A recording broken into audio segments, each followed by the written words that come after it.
show. I am Josh, the Dungeon Master and World Builder for our mostly 5th edition D&D campaign.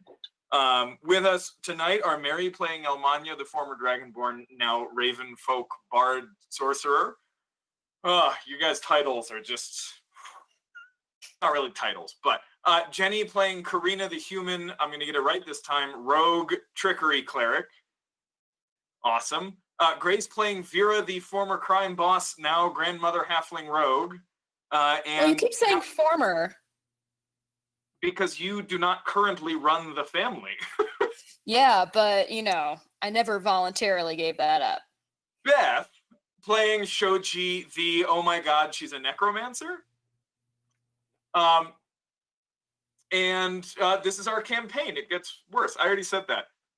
Apologies. We have been trying to figure out how to get Fantasy Grounds to work because suddenly it's just not working tonight. So we've been scrambling to fix that.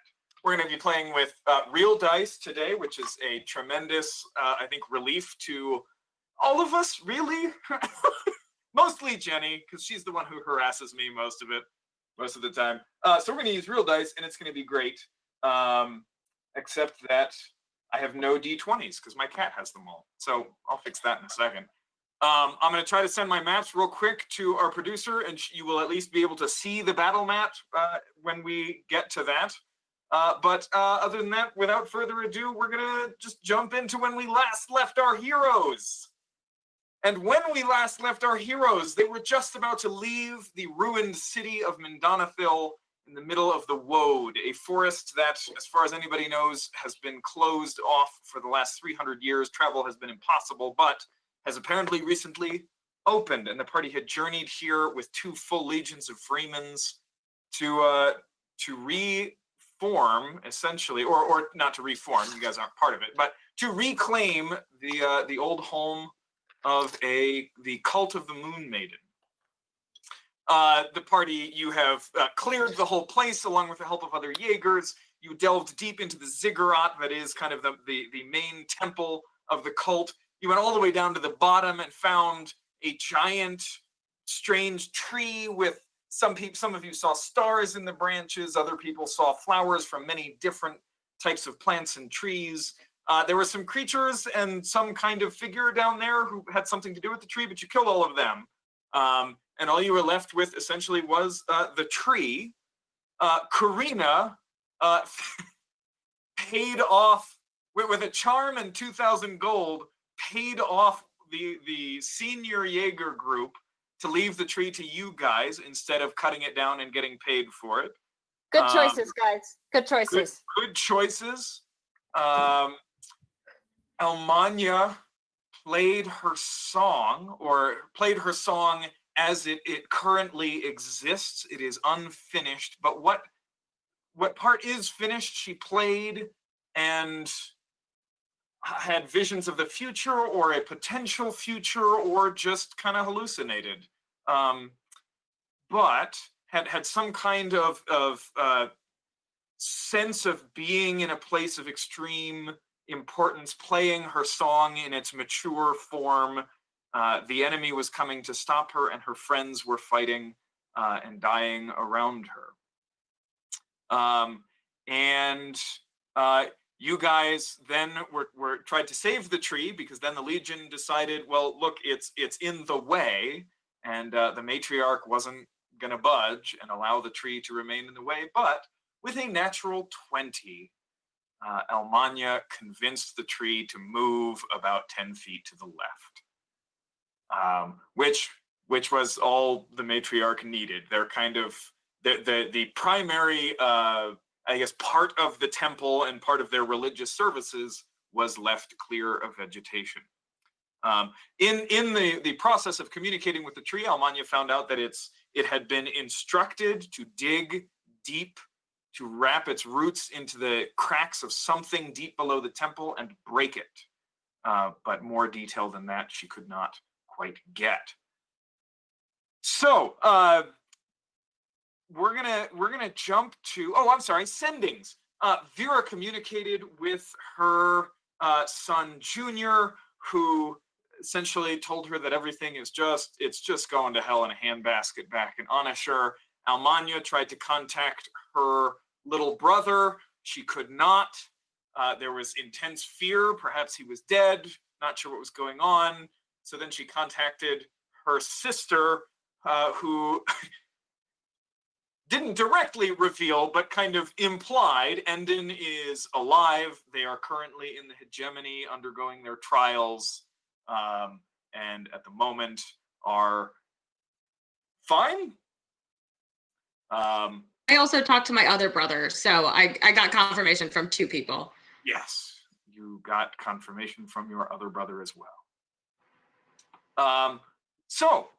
I think those sendings happened the next morning, but we're going to actually pop back to the night before, because as the temple has now been cleared and the entire kind of ruined city fully secured by the 3rd and 5th legions of the Vreeman Empire, it is time to dispose of all of those who fell, either on the journey to Mindonathil or in the retaking of it. There are probably about a dozen legionaries. There is the entirety of the Silence of Night Jaeger party that was just slaughtered in the taking of the temple, and then rapidly stripped by all of the other Jaeger parties, yourself included, of everything valuable that was on them. And of course, your friend Guth. No, you can't sit on my mouse. I'm sorry.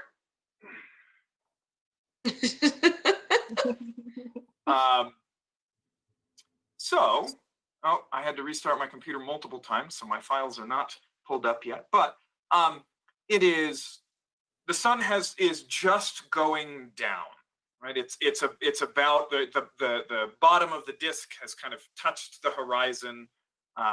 It is clear weather. It's a little bit chilly here. You guys are right next to a river that kind of runs out of the mountains from the north.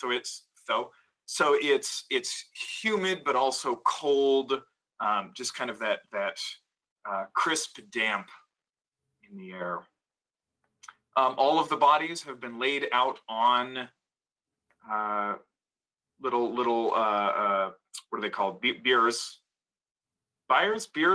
This is one of those words that I can just never remember the pronunciation. We're gonna go with pyres. Buyer? It's a buyer? I don't know. We're gonna go with pyre. Now you're making me doubt myself. No, a pyre actually implies that fire is already involved. We're talking about You know what? like a pyre, right? We're talking about a pyre. B-I-E-R. Oh. Yeah, B-I-E-R is a pyre before it's actually lit. Oh. Or just We're gonna go with pyre for now, and yes. At least it's not sigil. And my defense is that Matt Mercer used to say sigil. All right. Called a burr, actually. A burr? Burr. Is it? I just Googled it. A burr. They are all laid out on individual piles of wood, neatly arranged to efficiently destroy their corporeal forms. Anyway, a brief time is given to all of you and anybody who wishes to say anything about the other Jaegers before the Legion kind of takes over and has their whatever service they do. So, as you are all there, would anybody like to do or say anything in honor of Guth? Yeah. Before we get serious, sorry. Go ahead. I just want to say your cat is adorable. And I love it. I want to see its face all the time. Okay. I wanna say something for Yes. Guth. I wanna go up to Guth. And not really saying it to like the crowd, like not really saying it to the group, but I kind of just like want to rest my hand on his shoulder and say, I hope you found your spirits. I'm gonna go and try and find them too. I was hoping we could go do that together, but it looks like fate had other plans in mind for us this time. But I'm going to go keep looking for your spirits for you. And I hope you're with them, because I hope I get to see you again and we get to have some laughs. Give him a little pat on the shoulder. Murmur some words for the heroes to find him. Yeah. All right. And just kind of the silence as kind of the legions are kind of assembled around this area, but it is dead silent as personal friends kind of come up to their fallen to have their quiet moments. And Almania comes up and says her words. I will just say that it's not dead silent because Karina's just playing softly on her pipes in the background. Okay. Give me a performance check. Oh boy. I'm going to regret that. Let's see. Oh, I don't need to pull up Fantasy Grounds because It's not working. That's only a 7 a 7. because I'm not proficient yet. You start playing, and very quickly one of the members of the Legion that you've I think Guth spoke to one. I don't think you've ever interacted with one, but they're one of the officers that are referred to as keepers. This is an elderly woman. You feel just kind of a touch on your shoulder, and you look up, and there's this elderly woman there in just black robes, and she just kind of, now is the time for silence. Apologies. I didn't mean to offend anyone. Of course, I do not expect our race are known to all. Just for now, silence. Okay. Vera, were you going to say anything? Yeah, I'd like to go up to the fire thing. How high is it, just out of visual curiosity? It's about 4 feet off the ground. Great. So I stand at the base of it. About eye level. This is a solemn moment. And yes, but I say it quietly so as not to be heard. I didn't always understand what you believed, Guth, but you believed in things so passionately, in your spirits, in your mission, and for some reason in us, and in me. And I hope you found what you were looking for out there. And I'm not sure what I believe is there. But if your spirits don't find you, if Almania's spirits don't find you, perhaps my husband will. I don't think you'd approve, but he'd do his best for you, I know.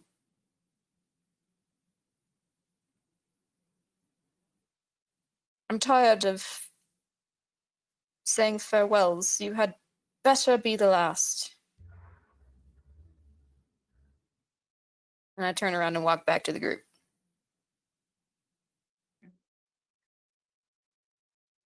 Shoji and I don't know, Jenny, if Daphne would want to participate. Shoji? She wouldn't say anything, but she would be thinking just to herself, like, oh, I didn't really know this guy, but yeah, he was pretty cool. Hopefully he can be brought back to to life somewhere, or maybe his spirit will live on. I wish I could have harvested something from him. Before you start snipping off fingers, I'll remind you that Vera has a passive perception of 19. Yeah, she's just like thinking these kinds of things, and like trying very hard to look contrite and sad, just like, man, I wish I could have like had his, fangs or something. Like I don't know. Did he have what was he, an orc? A giant? So An orc? he's a Goliath, which is a type of orc. Oh, okay. Yeah, she's trying very much to act the part that everyone else is acting right now. All right.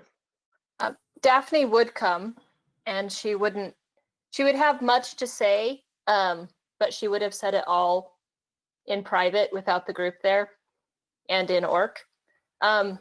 So she would probably have already come before they come, and come back kind of at the end when they are there.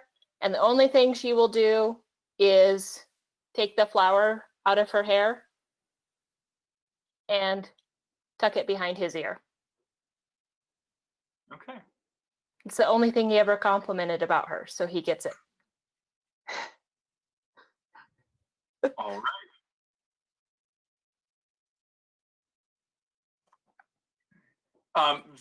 After a little while, you can see there are lines of legionaries at kind of some of the soldier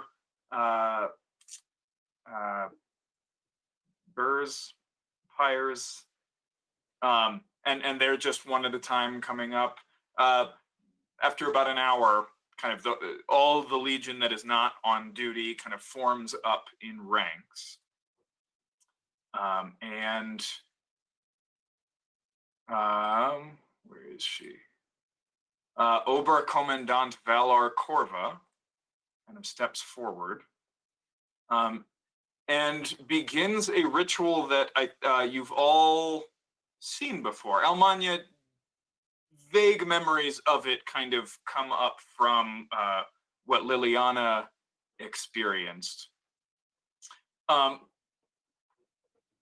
You saw this once before when the commandant called on one of the soldiers right before kind of the attack in the camp to kind of tell the brief story of some hero from Vreeman Pass, the Vreeman Past.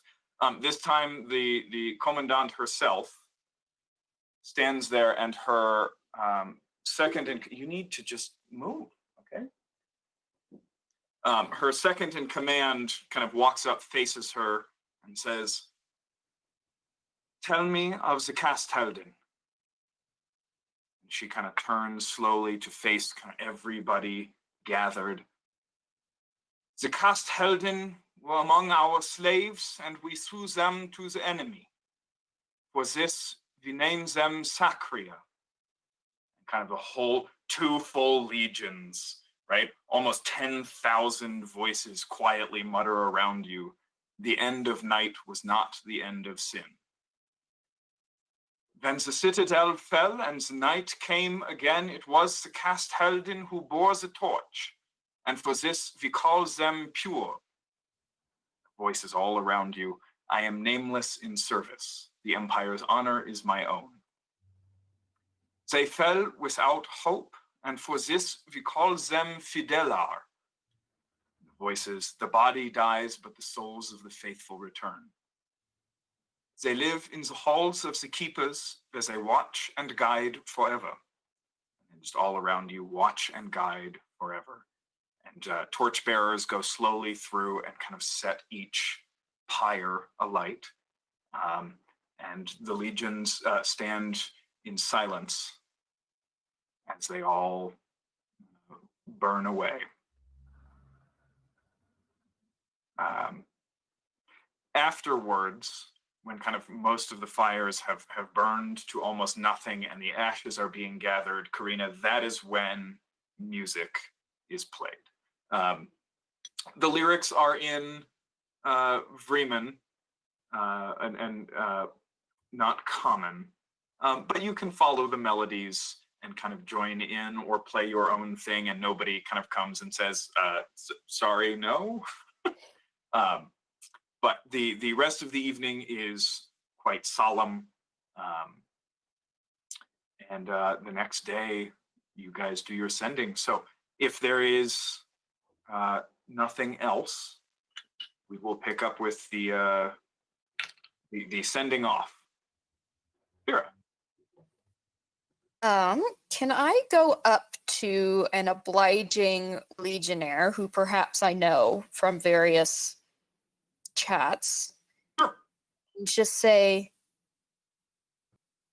you know, I'm not familiar with Vreeman history. It sounded almost more like myth. But what was the story that the commandant was telling at the funeral? Something about a last night, and it seems like a new night is here. She told the story of the Casthalden. History, mythology, not a huge difference with events from so long ago. The details are unknown, but the Casthalden are considered part of the builders, those whose service built the empire. And the story said that they were slaves once who held the line. Something along those lines. I myself am not a historian. We all know the creeds and the lessons from them. You would need to speak with an historian for more. Thank you. It's curious. Things tend to cycle. And I wonder if what's happening now has ever happened before.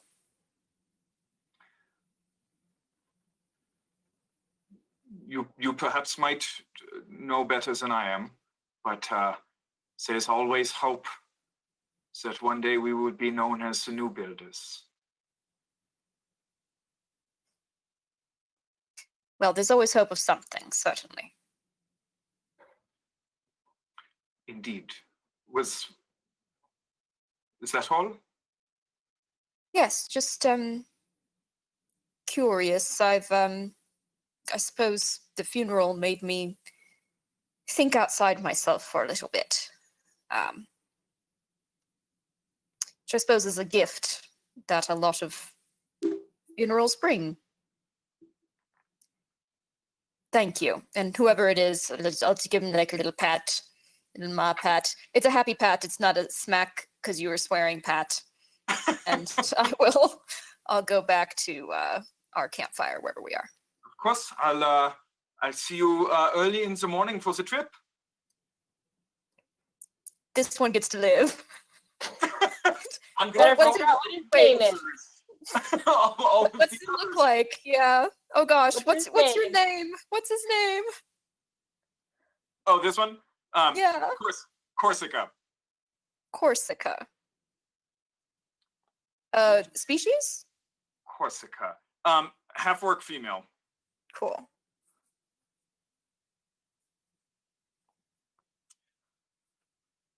All right. Early the next morning, as the sun is coming up, you guys, all of your companions, oh my gosh, who do you have here? Oh, I gotta pull up my other one. You've got Oth and his giant hooded cloaked form. Here we go. You've got Constantine is here. Where's your list? There we go. You've got Damia, the recently unpetrified member of the cult, as well as a paladin from the cult.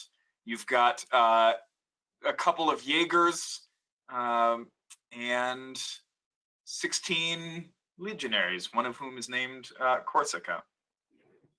You are met there by not her. Callista. God, names. Callista, and then I don't think you guys have ever met him. The Tribune of the Walls of the Third Legion, Aloysius Ferrama. It's a half-work male, full Legion getup. And Callista, George is there. Callista is holding just a box that seems to be covered with some kind of arcane runes. And as she places it in the water and speaks a word, it just kind of starts unfolding into an impossibly large shape for the size of the box. And very quickly, you guys are standing in front of about a 25, 30-foot long boat, one mast with the square sail. You can see oars are shipped, and so they're kind of all angled upwards, but there's kind of 5 rows of oars. Seems to be like a small cabin towards the back. It's going to be a really tight fit. But there's now a ship in front of you. Ship is probably a strong word. There's a very large boat. It's an unfolding boat, not an unfolding ship. And Callista, after it's tied down and made sure it's not going to drift away. All right, as promised, here is the ship. If I remember correctly, it should only be a day or two to the sea, and then maybe another day or half a day to Onishire. So Hope you make it safely. If you do, you will need to return the ship to one of the legionaries who will eventually return it to me. Quick question. Sorry. And maybe this would have been done the night before.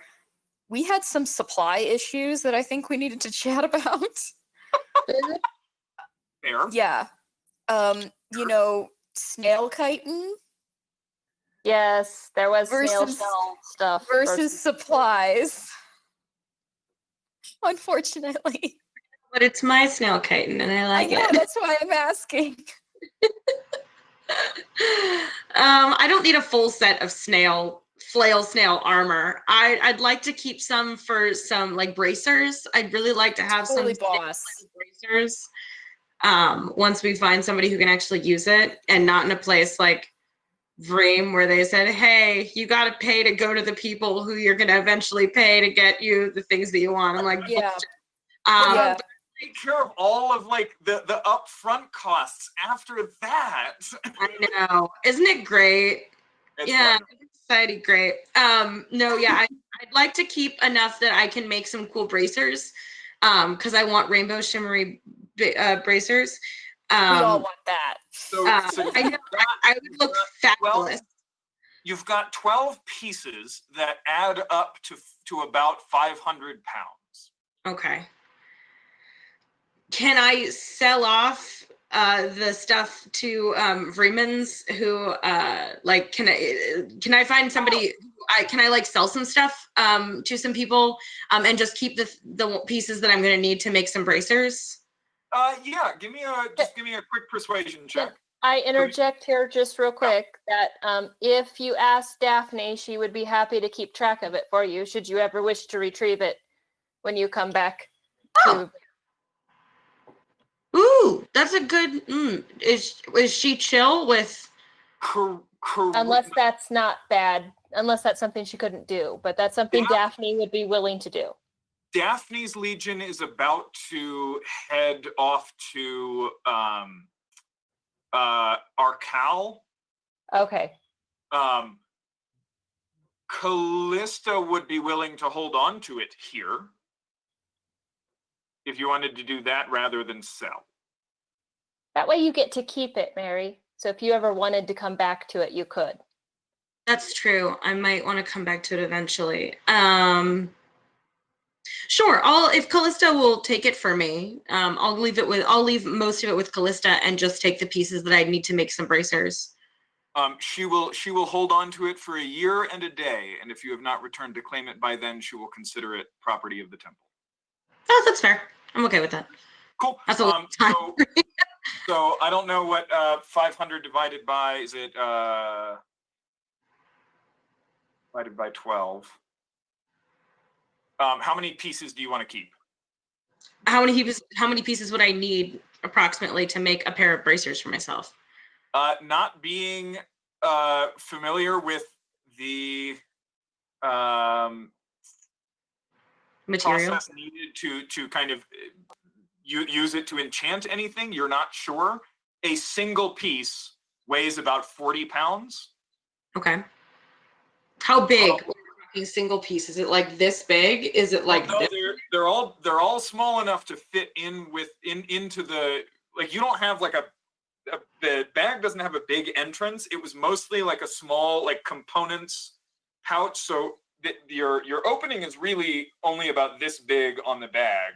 So Okay. what they are is just these 12 just hunks of chitin. I'll keep 4 hunks. Okay, so leaving 8 whale shell fragments. Callista. Okay. Yes. So that will leave you 340 pounds of space in your bag for food if you wanted to You do can decide on supplies. Yeah, and I would be happy to buy all that out of my share because I fully intend anything we do not eat because my kid requested it. Okay.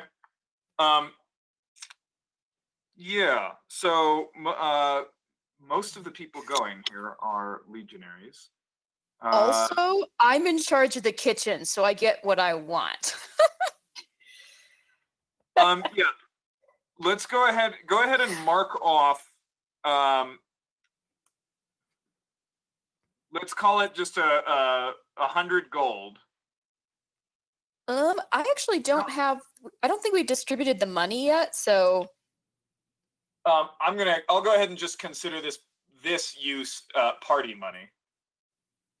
Cool, thank you. Jeeves.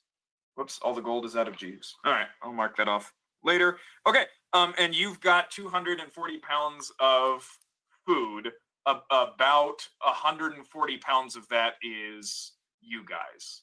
140 for 100 gold per pound of, that doesn't make any sense. That's going to be more like 25 gold. Legion's got a surplus at the moment. Okay. Man, I can't believe how cheap food is here. Like literally Vera is saying that in her head. I can't believe how cheap food is here. This is going to be a problem. It's not poor quality either. I know. Okay. Can I also essentially load up my backpack with as much as I can also carry? So I'm at capacity. Not at capacity where I can't fast, move, but right. You can probably carry about 20 days rations. Cool, I will. I also have basically no possessions, so I could carry some things for you too, Vera, if that helps. Thank you very much. Basically, Yeah, my I'll join son in that. said, we're going to a starving city, like literally killing each other to eat city. So okay. So I will make a note yeah. that you are currently all carrying as much food as you can hold without hampering your movement, and I'll figure out exactly how many that is later. Yes. And Oh, go for it. Go for it, Beth. I'm sorry. I'm not sure. Can the ship that we're going on handle any more storage besides the overcapacity of people? No, nothing that you cannot carry essentially in your backpack is going to fit. Could we arrange with Callista or the Vreeman representatives another shipment of food on a ship at a later date or anything? This is all they've got. Already forgotten?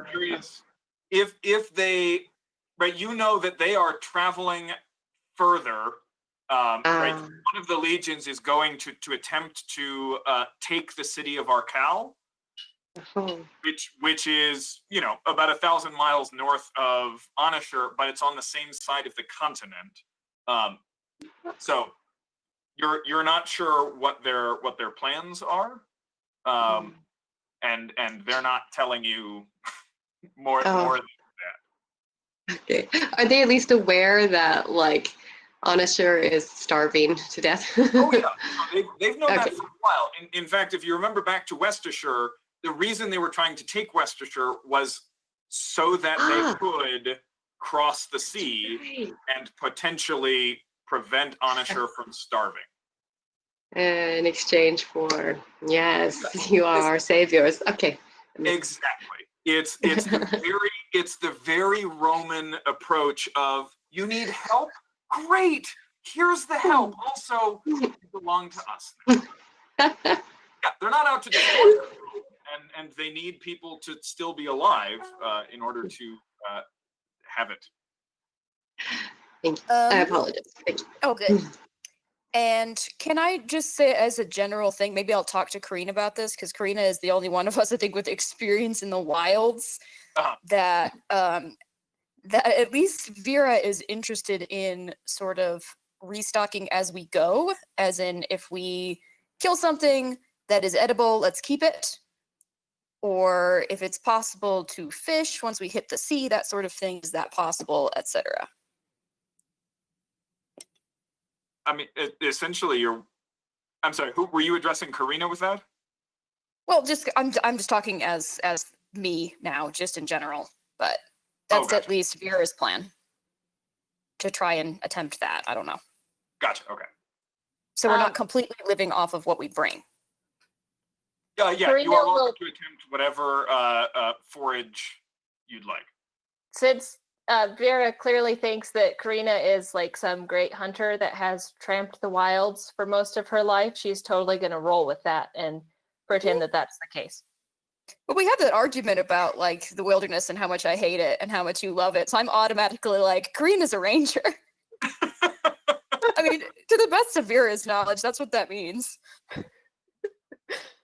That's fair. Until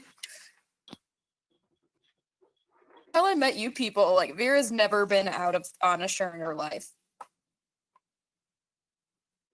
Yeah.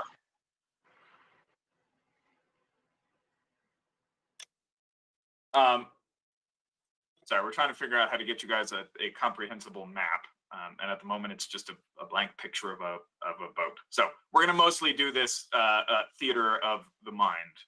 But all right. One final thing: the Tribune of the Walls addresses you all.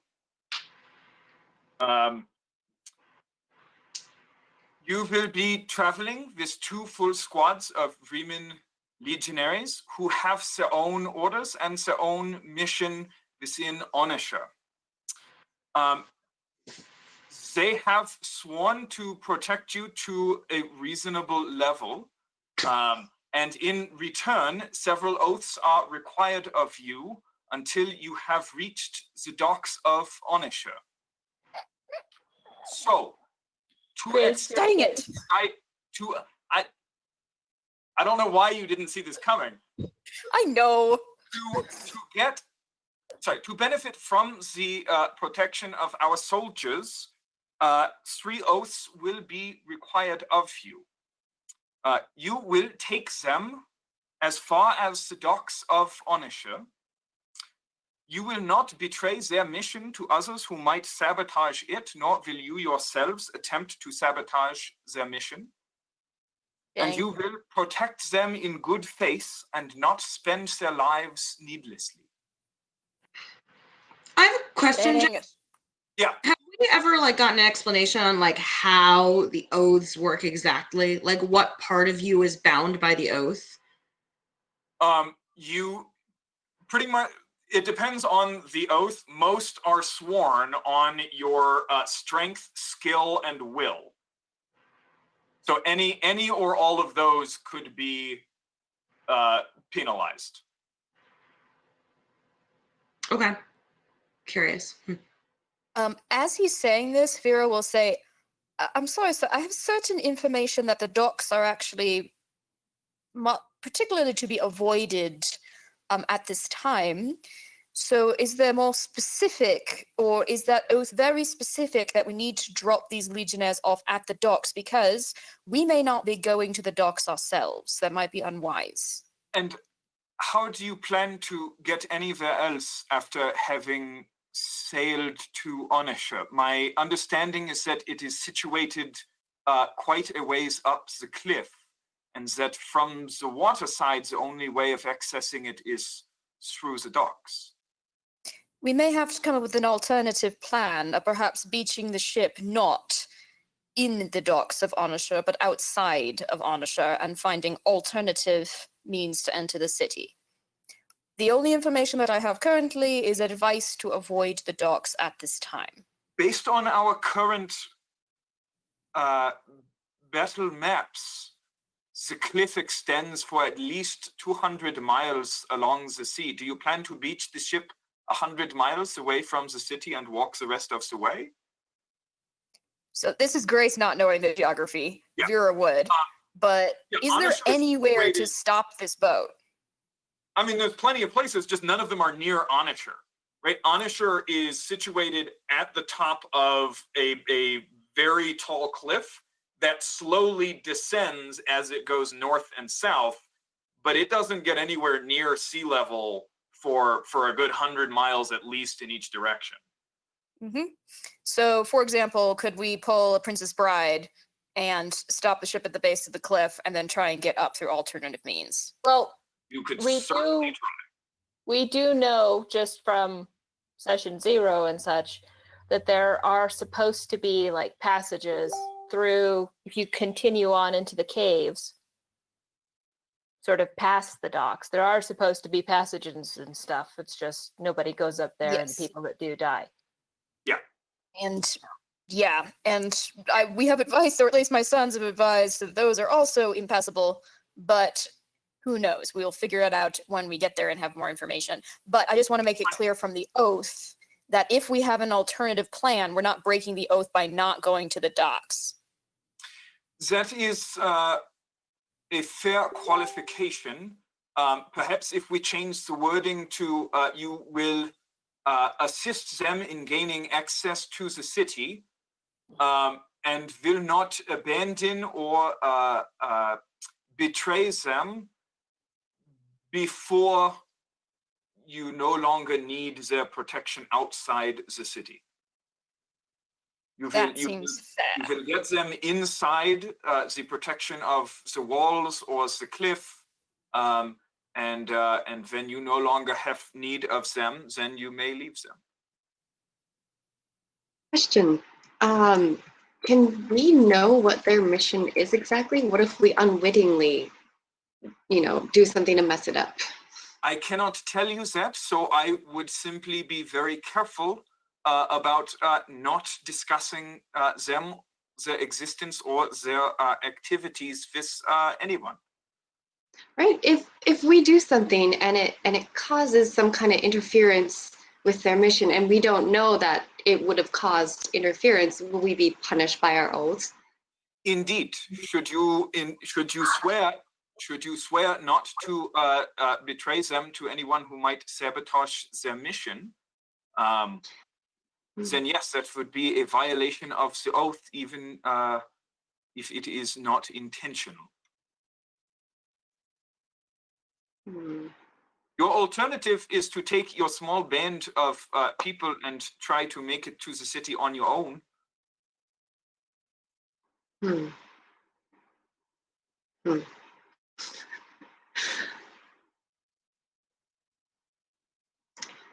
Well, I mean, Oh. honestly, it's not that difficult, right? If we don't understand what their mission is, we can hardly betray it to anyone or betray them if we don't know what they're up to, right? So Hmm. ignorance is bliss, and let's move on, yeah? Can Yeah, I maybe. can I try to insight Vera how Vera is feeling about this? Because I know she's the one from Onishire. Sure, give me an insight check. Thank you. Oh, with the real dice. Yeah. Woo! Oh, all right.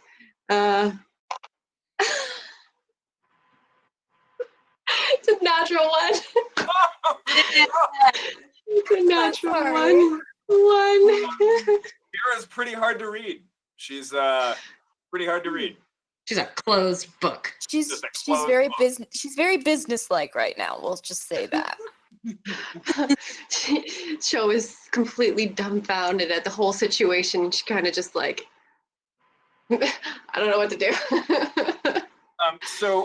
So we've amended the words to kind of, you will take them as far as the protection of the walls. Essentially, as far as we're going, or by whatever means we are going. Right. Well- like you don't, right. If you go to the city and then you guys want to go for Sam Velhane's or your sons or, Talia's house, right? You don't have to take them there. Like when you get to Right, the city, right, yeah.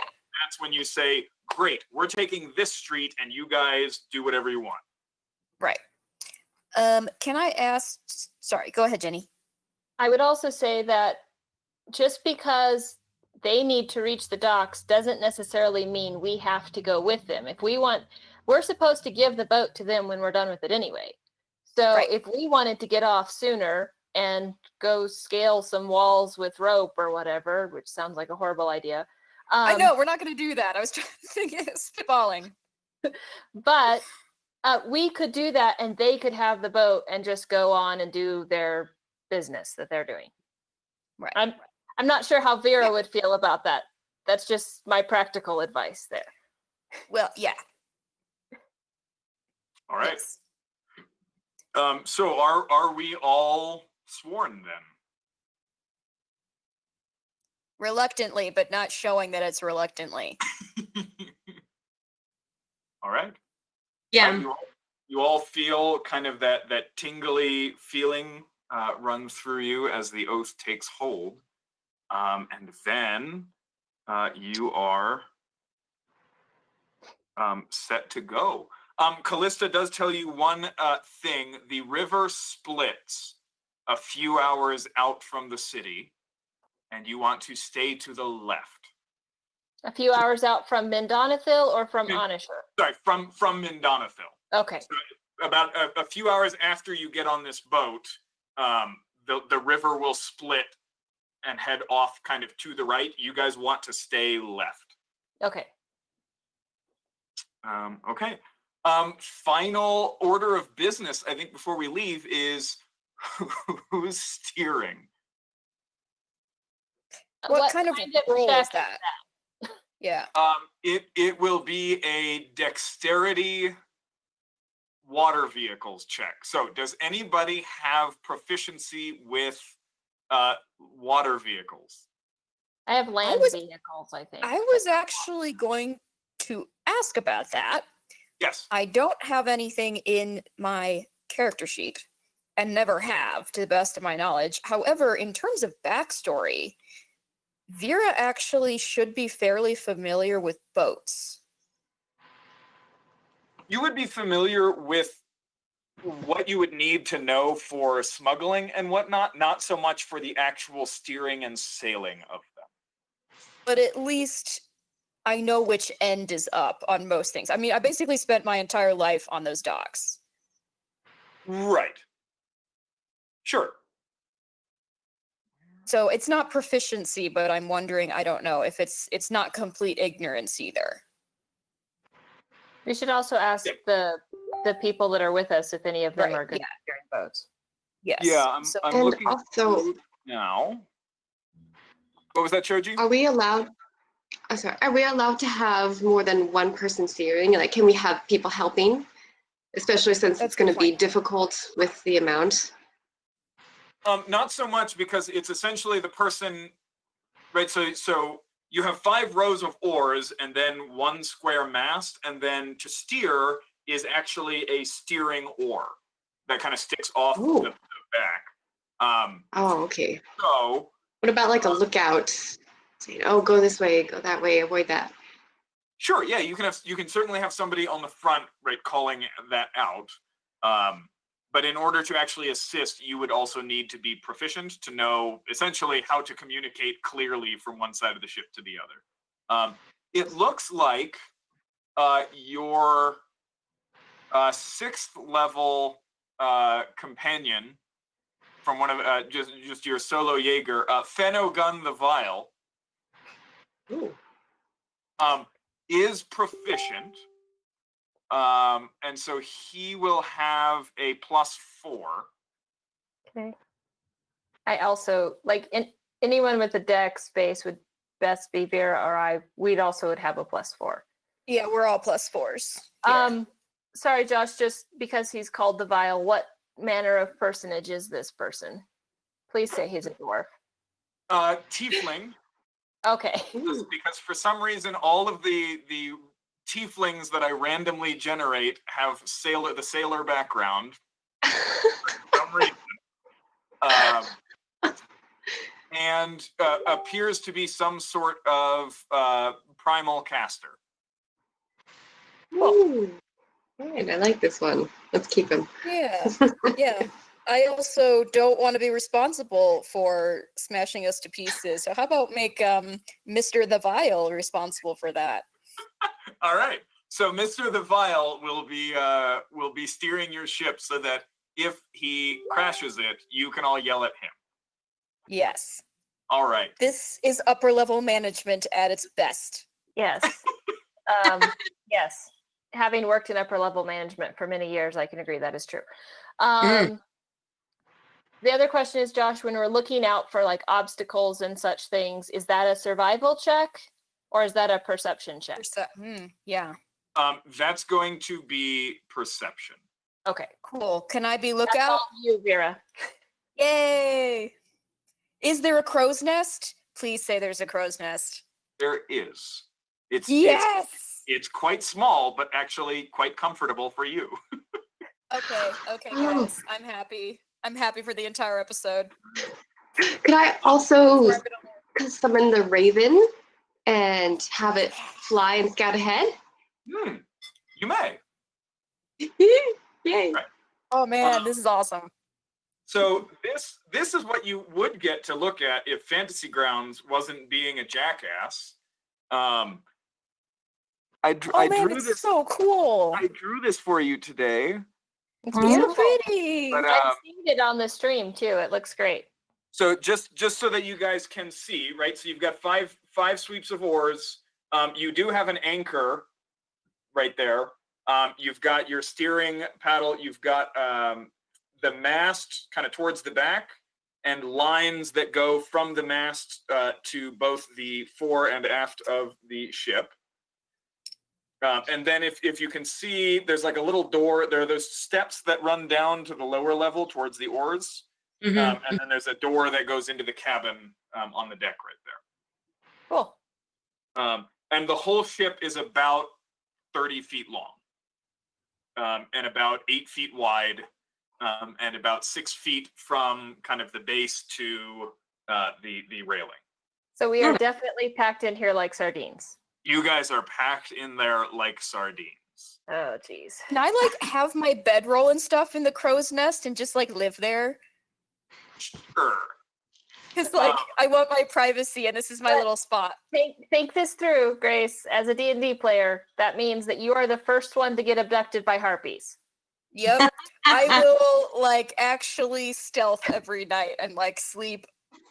So I just look like You cannot stealth while sleeping. I'm gonna stealth sleep. Fine, I won't actually do that, but I'll make it super cozy up there, and that's where I'm spending most of my waking time. Yeah, how about Show joins you and we can just switch off sleeping and There's definitely not room for both of you up there. Aww. that's okay. I get to be up there when I'm in the galley when I'm cooking. There isn't a galley, and there is no room or means to cook. Fine. Fire on the boat. Good idea. The voyage itself is going to be miserable. Yeah. Actually, Show was Yay. probably not too unaccustomed to such circumstances, conditions, given her history. Yep. Yep. All right. Any final things before you set off? I would like to say, sorry. Oh, I I have I a to quick Callista. thing with Callista. That's all. A bunch, Oh. bunch of people said something, and I heard none of it. Oh, I want to How go. are Say, you? I want to go say goodbye to Callista and George at some point before we leave. Oh yeah, no, they're right there. Oh, good. I want to give Callista a big hug because she and I went on walks and had bonding times. She's a little surprised and taken aback, and then kind of looks around, and it's just a few people here, and she warmly returns your hug. Yay! And George says, "Good luck, bird person, or whatever you are." You're doing great. I give him like a pat on the cheek. Like, you're doing such a good job. Just keep taking care of her. You're doing so good.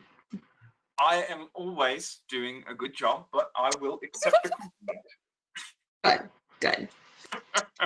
Self-confidence is not George's problem. No. Never was. I was gonna say it kind of is, not low confidence, Yes. but Yes. confident. Yeah, it's gotten him into trouble. Great, Karina. I would go up to Callista and ask her very seriously to please make sure that nothing bad happens to that tree. And explain that it's important, I feel like, but I'm not sure exactly why. And I want to come back and spend time with it again in the future if she'll let me. Yes, you are welcome to return. The tree is remarkable.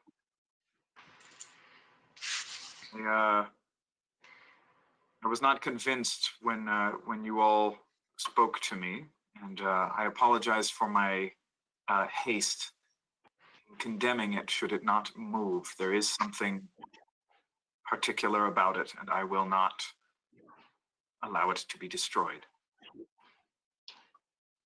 Thank you.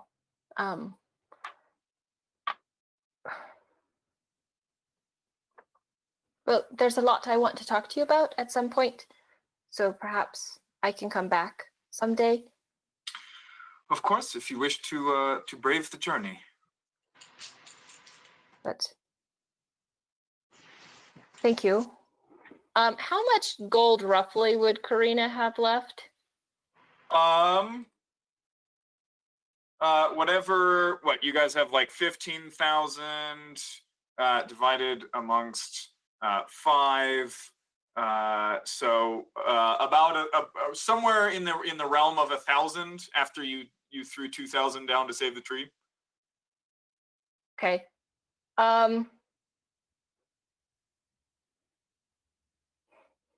Knowing that he's breaking some fundamental rules here, Karina is going to give about 300 of that to Callista.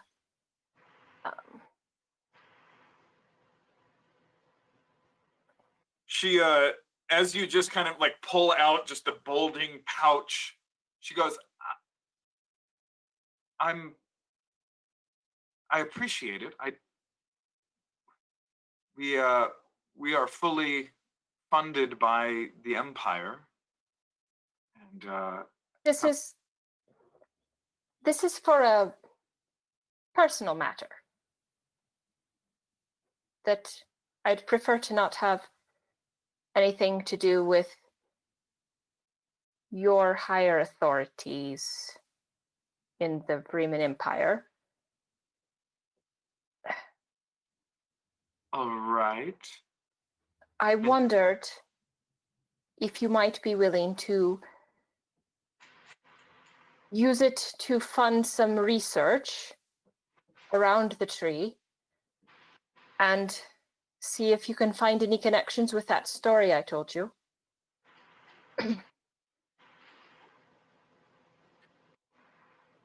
I can try.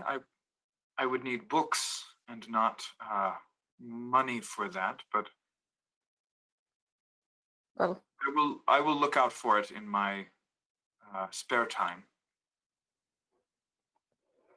This is somewhat awkward to ask, but does your lady speak to you?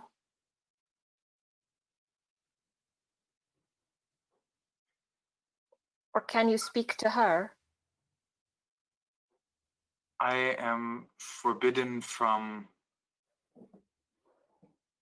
speaking of the details to non-initiates. Oh, I completely understand that, but it's a rule that I've broken before. So, but I understand you don't break your rules. You with These rules carry severe consequences. perhaps that's where my family went all wrong then. But you see, I claim to be a person of faith. Right, I think I've told you that a little bit. And I've never really believed in it before. Not like truly. But I think I'm beginning to a little bit. So I wonder if you could ask her for me, if it's possible, to see if she might know him. And, you know, I don't know how it works. Do gods talk to each other? Is that how it happens? For gods to talk to one another, there would need to be multiple. Well, but you see, I always believed that too. But, I mean, I didn't believe that your God existed, right? And I wasn't entirely certain that mine did either. I was just following the traditions that my people gave me. And it's all sort of a trick. I mean, a way of keeping the spirits up when the lights are dark and cold and the air is poisoned to breathe. So I just wonder if you might ask her. That's all. I don't understand most of what you're saying, but I will do my best. And should you return, you will be welcome here. Thank you. All right. And you guys step on to the boat, which George has spent the last 20 minutes gleefully dancing on and carefully checking out and knocking the panels to make sure that it is fully shipshape. Ship. All right. I'm going to go ahead and make a check then for Mr. The Vial as you guys head down the river, which quickly kind of takes a turn, kind of curves off to the right, and the city of Mendonithil kind of fades out of view as the trees obscure it, and you guys are on your way home. So, make May a quick check. I roll perception to help him out, or at least roll our first scout roll? Yes. Go ahead and give me a perception check as I go and wrestle a d20. Oh. As I go wrestle a d20 from my cat. His kitten loves them dice. Guys, we're going back home to Onishire. Yes. It's most of our home. Sorry, It's Beth. terrifying. Yeah. Gosh. Okay. Okay, she has carefully hidden them all, so I'm going to use Fantasy Grounds because You can. It's working for you. That's so sad that's working for you and no one else. How has your cat taken all of your D20s? Do you just not have that many D20s? Every time I'm on a call, which is frequent, and every time I pull out dice, she comes and bugs me, and the only way I can get her to go away is to throw a die, which she promptly hides under the fridge, the oven, the washing machine, and behind bookshelves, and occasionally in the pockets of my jacket. That's why you throw D12s, Josh, because you don't use those. Yeah. Anyway, The first hour or two is relatively uneventful. 19. 19. You spot nothing of particular danger. Although you are aware, kind of somewhere towards the end of the second hour, that Almania has gotten up from her, wherever she is kind of sitting down on this densely packed ship.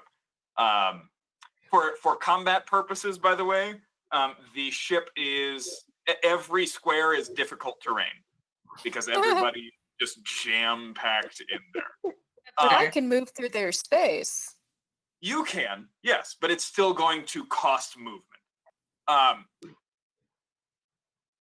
Vera, you do notice that Almania kind of gets up and heads over to where Mr. the Vial is steering, and just kind of stands in that kind of general area, and you can see there is kind of a dreamy look on her avian face. That's nice. And My sleep. I apologize. It was not my fault.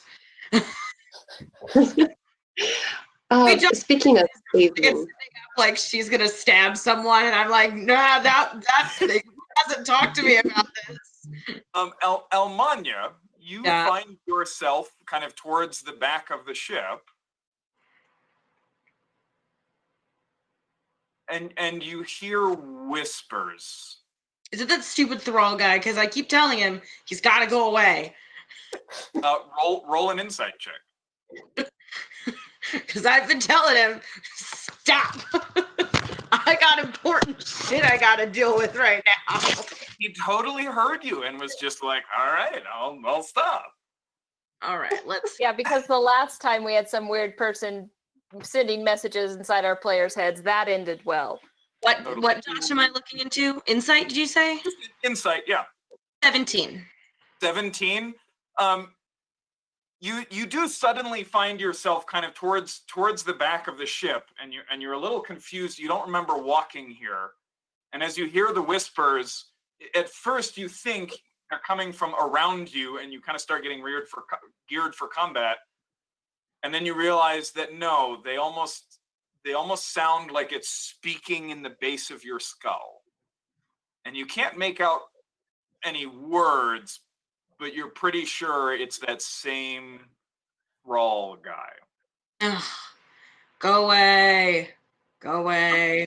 Vera, you also... Oh, sorry, go ahead. I'm busy. Go away.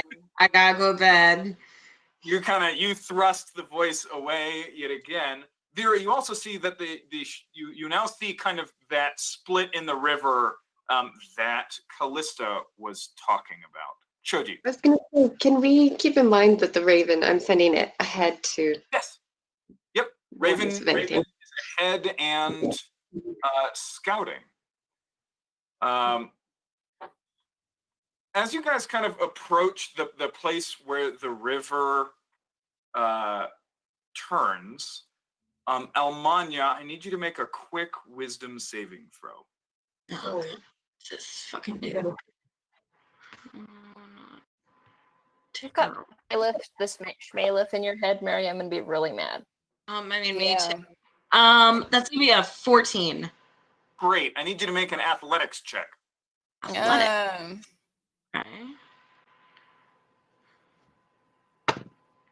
19.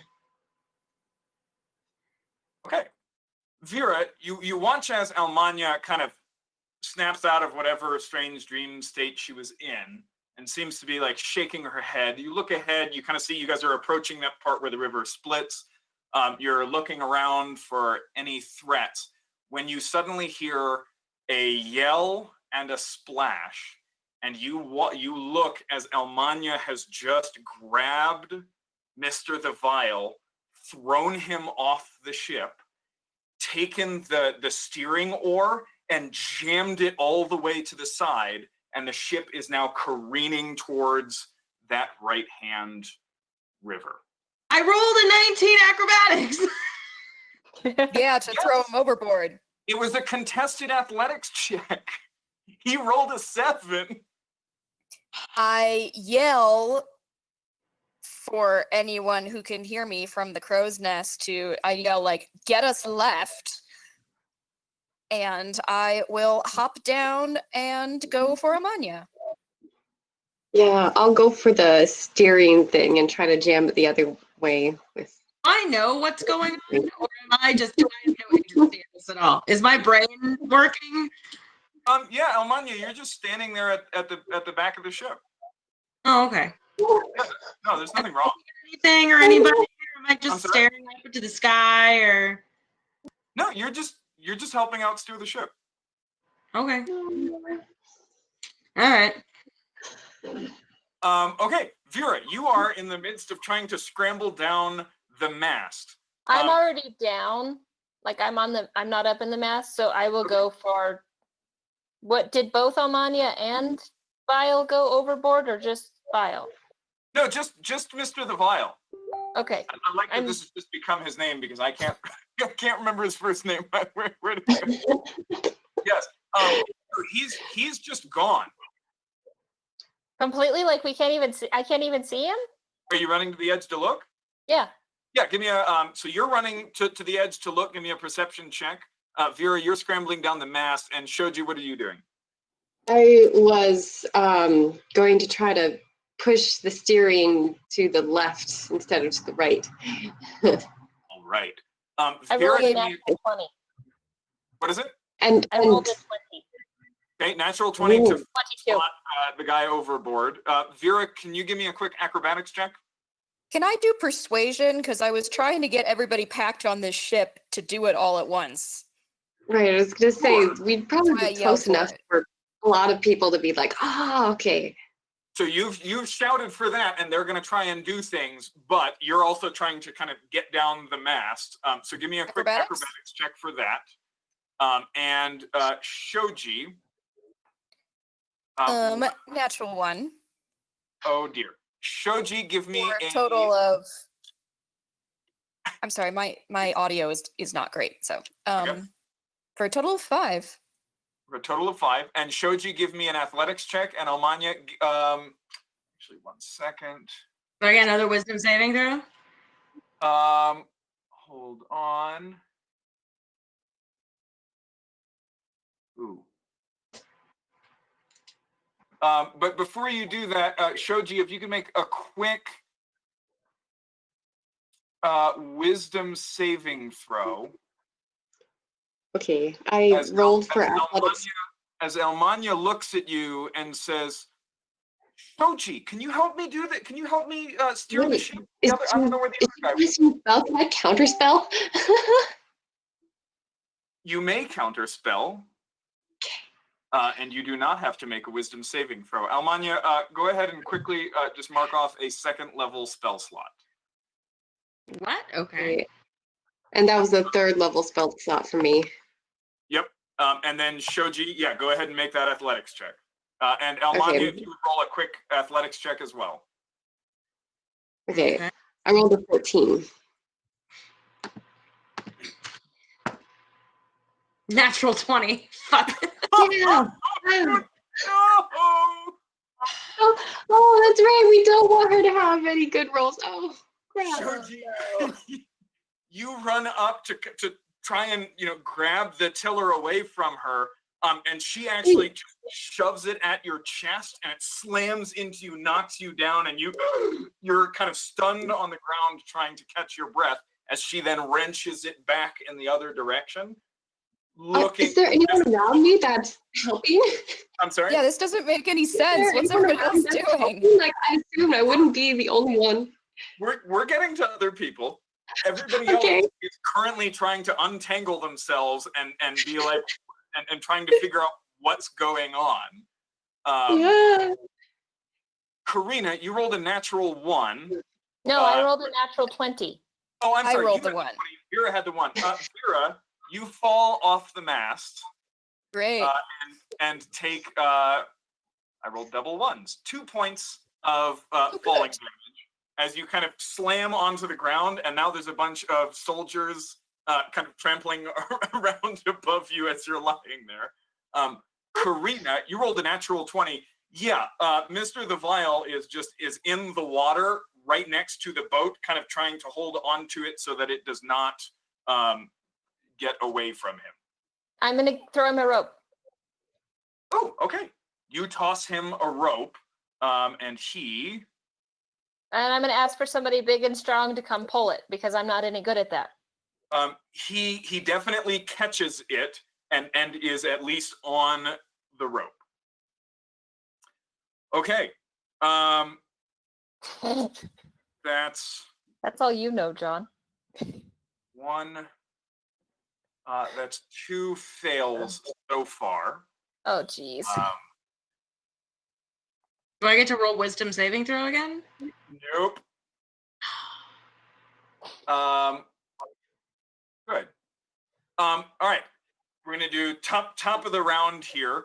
Almania, give me a quick, just contested athletics check with advantage.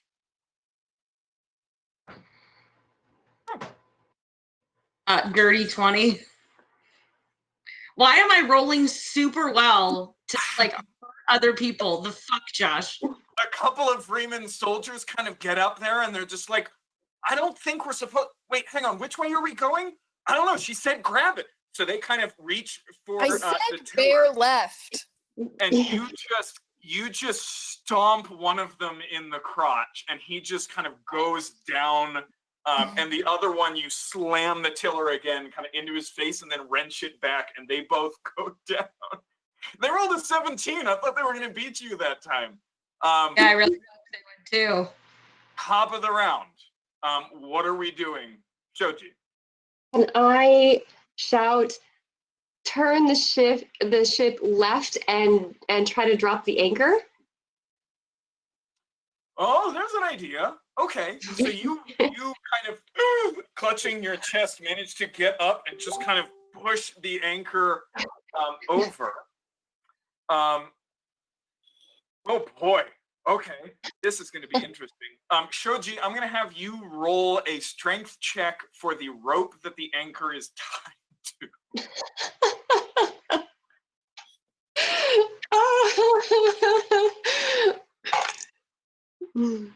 I don't think I had anything to strength. Strength. I'm sorry. It's going to be a D20 plus. I don't think ropes get stats. No, this isn't a hempen rope. Yeah, all rope in D&D is hempen rope, isn't it? No, Or there's is a this different actually like a metal? kind. Okay. This has to be like a cable thing from a ship. Let's just call it a straight D20 then. Okay. Well, I rolled a 13. A 13. Okay. The anchor goes. Excuse me. The anchor goes overboard. You watch the rope kind of out of the ship.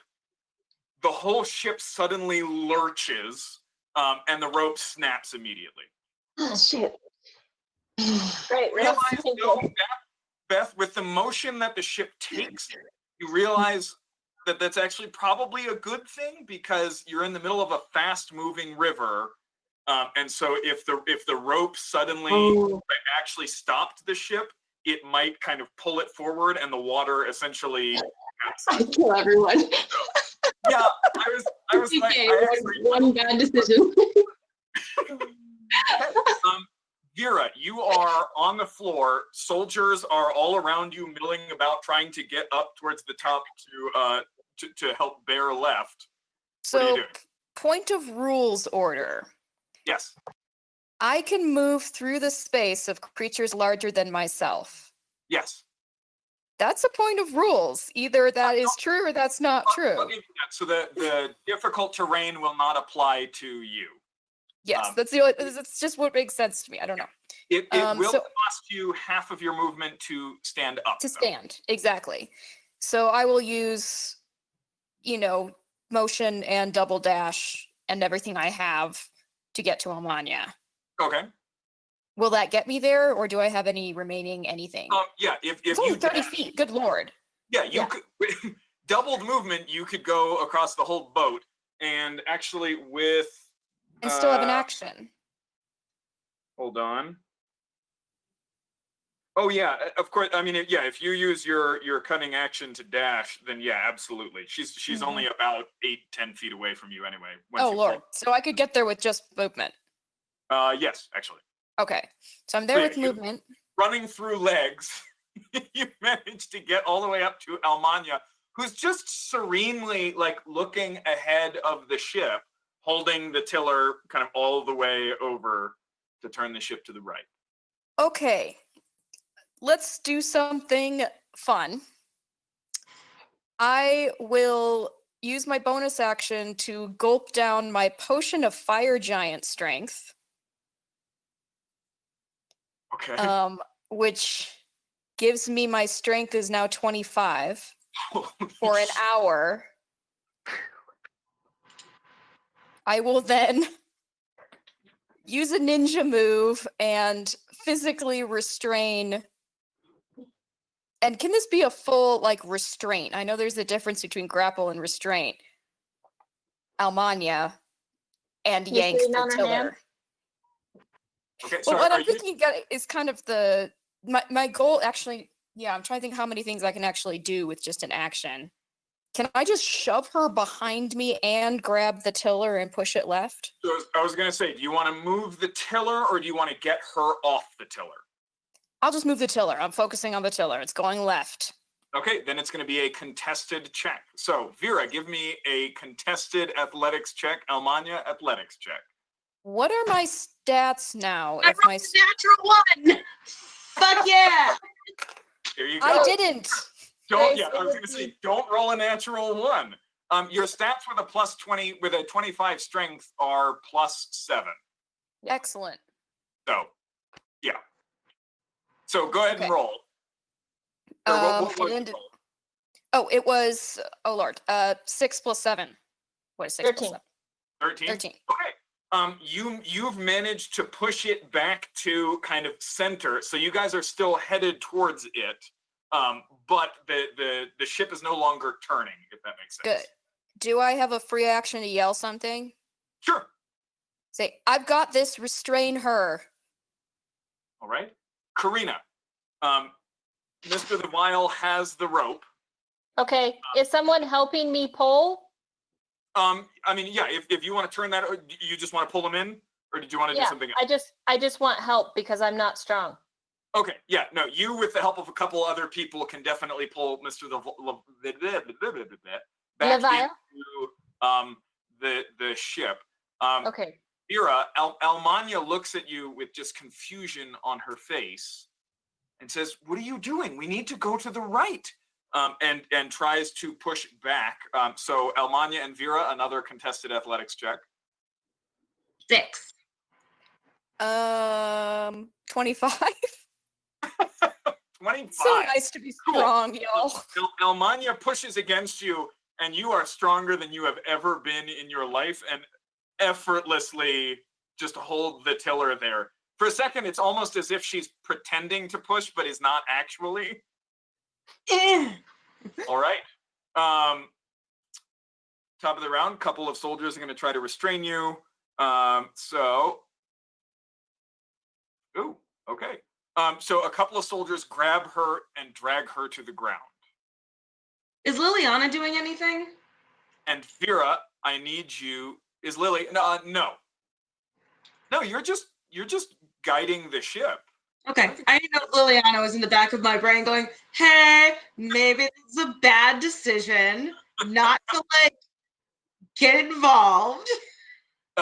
Vera, Please say that's canon. I need you to make a dexterity check to now turn the ship away and back Dex? towards your intended course. Can I attempt to aid in that, or can Uh, I guide other her? than her help Yeah, her? Shoji, you're up there. So Shoji, if you want to give her the help action, that'll give her advantage. Actually, Thank I guess you very this one, much. I'm sorry. This one will actually be strength because Yeah, it's not. that's what I was like. It's not necessarily about guiding the ship. It's mostly about kind of trying to turn it and hold. It's more of a strength. So give me a straight strength. Just D20 Can plus. can Show help me with strength? Like she can yank too? Yeah, she's giving you advantage. Oh, so it's strength with advantage. Yes. Thanks. Mhm. Okay. I'm looking at the dice box in Fantasy Grounds as if numbers are going to pop up. Numbers are gonna happen. It is a math 23. 23. Okay.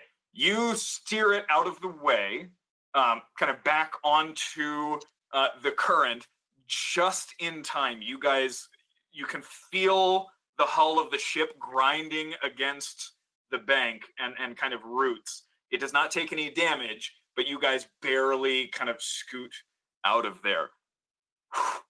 Yay, strength potion. Running that as Well-timed strength potion.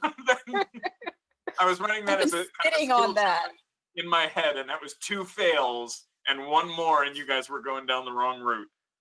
Whew. So your Whew. boat manages to just kind of skirt away from that area. As soon as you guys kind of clear it and get back into kind of the main stream headed the way that you want, Almania, you suddenly find yourself on the ground, tackled by 2 Vreeman legionaries who are just kind of holding you down for no reason. Hi. Can I whip around? Be like, Almania? I know that wasn't you. What just happened? What wasn't me? You just threw Mr. the Vile, or whatever his name is. Yes, Mr. the Vile overboard and tried to steer us in the wrong direction. Now, again, I What? know this wasn't you. What was going on in your head? Liliana? Fuck? Was this you, motherfucker? Liliana, darling, was this you? No. Like, I'm sitting there talking to you too. Almania, you hear kind of faintly in the back of your head Liliana gibbering in terror. Okay, wasn't Liliana. What did it feel like? I don't know. I was asleep. Asleep. Yeah. It's the middle of the is it the middle of the day? No, I it's was- early morning. Like dawn was 2 hours ago. Morning. Yeah. I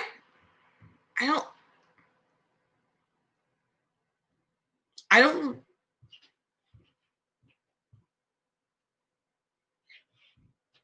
I don't remember. Has this ever happened before? No. I mean, I'll be honest, since I don't remember this, I probably wouldn't have remembered if it happened before.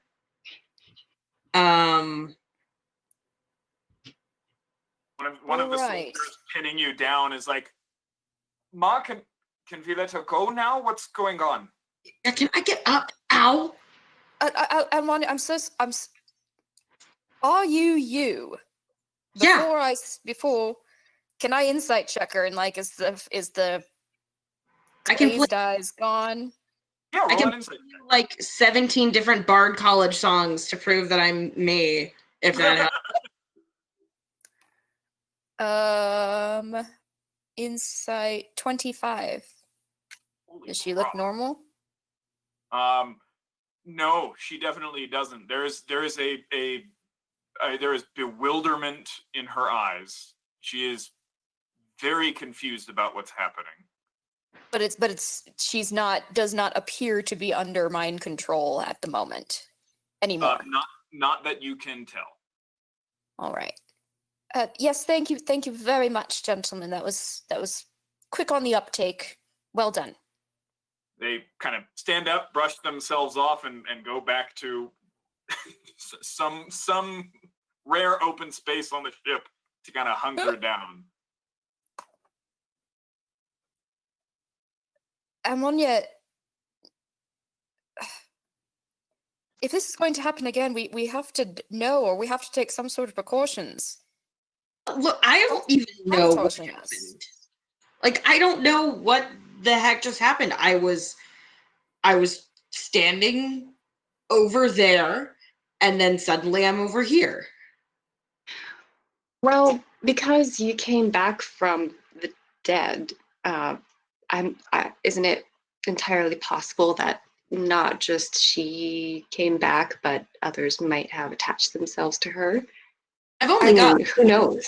I mean, she's back here, and she's not having a good time. She sounds not okay with what just happened. Okay. What's do wrong you- with her? I don't know. She won't talk to me, and she's just making a bunch of sounds, and she sounds terrified. I don't know. Hopefully, she'll pass on this, and then she'll tell me what the fudge is going on. What do you remember of the spirits or entities that you encountered in the afterlife? Do you remember anything, any details? Oh, I remember tons about the afterlife. I mean, I've been writing into my songs. Like, I've written quite a bit of stuff about the afterlife. Yeah, I remember a bunch of different things. I don't remember anything like this, though. Any dark entities? You I mean, know, that yeah, I mean, I fought and pretty much killed a lich. That was fun. And a bunch of not so very nice spirits and souls. They weren't fun either. But okay, hear me out. So sometimes there's a voice in my head that's telling me, I don't even know. It likes to say the word thrall to me sometimes, and then I tell it to fuck off and go away, and then it goes away. And This that's, sounds important to mention. but it doesn't like really happen all that often, and I just tell it to go away and it leaves. So it's not like it's been a big deal. What is it with the people in Harp and Soul and mysterious voices in their heads? What? Did you have Are you Is this saying normal? more of you have voices in your heads? What? And I'm making sure that there's like 4 people between me and Ma. It's hard to not have 4 people in between you and Ma. As long as I'm out of arm's reach. So you're saying that you have voices in your head, you have a dead person in your head. You're saying that this is normal for people with your group. No, I'm saying it's not. Fuck is wrong with all of you people? That's what I was saying. Okay, look, I died. I kind of have an excuse. Yes, Weird. you have an excuse. Okay, that's Yeah, weird yeah, enough have on an its own. excuse- You have an excuse for shoving somebody overboard? Finnegan has managed to like. I shove have you an excuse back for up there. for weird things that happen to me. I am so sorry about that. I had no idea what I was doing. Something happened to my body for a second, but we're figuring it out. I deeply apologize, sir. You stay on that side of the ship and don't come back on this side of the ship, or I will throw you over. Yes, sir. Answer. okay, let's all go and discuss. There's literally nowhere private to go, guys. There is No, I mean just no privacy on this ship. A couple, whenever you need to relieve yourselves, a couple of the legionaries will like hold up cloaks, and that's about the most private anywhere gets on this boat. Except for my I crow's will look nest. for. I want to get Damia into our group if we're going like to the other end of the ship with all of the crazy people. and let's have somebody else. Damia come with us. Okay, sure, Dom. Yeah, you guys all kind of crowd Let's put towards somebody. the front of the ship. It's a bunch of Freeman legionaries on benches, rowing like 4 feet away from you. Can we put somebody back on lookout and keep getting communications from the Raven about what's coming up? Yeah, can I just send a legionary up there? Yeah, we can send a legionnaire to hold my place. He doesn't look happy up there, but you know, It's private. yeah. It kind of looks like an adult trying to ride like a kid's bike. Okay. Yeah. Okay, so you guys have all gathered to the front. You guys have brought Damia with you. Okay, can we have a quick show of hands? How many of us have heard voices in our heads?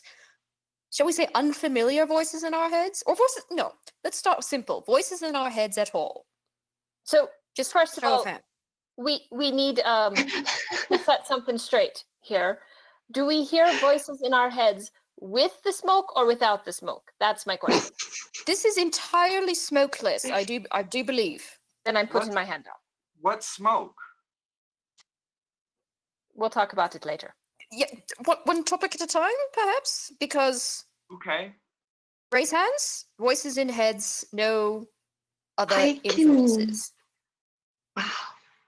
Okay. All right. So we've heard from Almania that it's something calling her thrall. I think it is a thrall and it's calling me, but I don't actually know the details. But a thrall is a slave, and I don't think this thing is a slave to you. I mean, I wish, but apparently not. Apparently, it wants me to be its slave. And, like, I don't fuck with that sort of stuff. Like, come on. Yes. So Mm. Miss is her name Damia? What's her name? Damia, yeah. Damia. Miss Damna, you also raised your hand. What do you hear?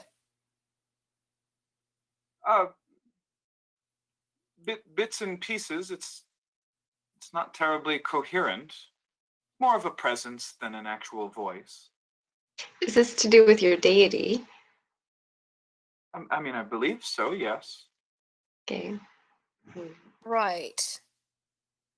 See, I consider that relatively benign, just like I consider mine benign, considering it's my husband. What? Interesting. And I'm pretty sure he's not in my head. I'm pretty sure that he's there and is talking to me. Do I sound insane at the moment? No, but then again, So, I forgot everything that I did through Guile. Delightfully so. I mean, grief does strange things to our minds. I'm not really crazy. Not crazy, no. Hurt. It's been a while, dearie. I mean, it's been 5 years. I think we're over the fantasizing that the person is really there. The person was there and provided material assistance. Material assistance. Now that is interesting.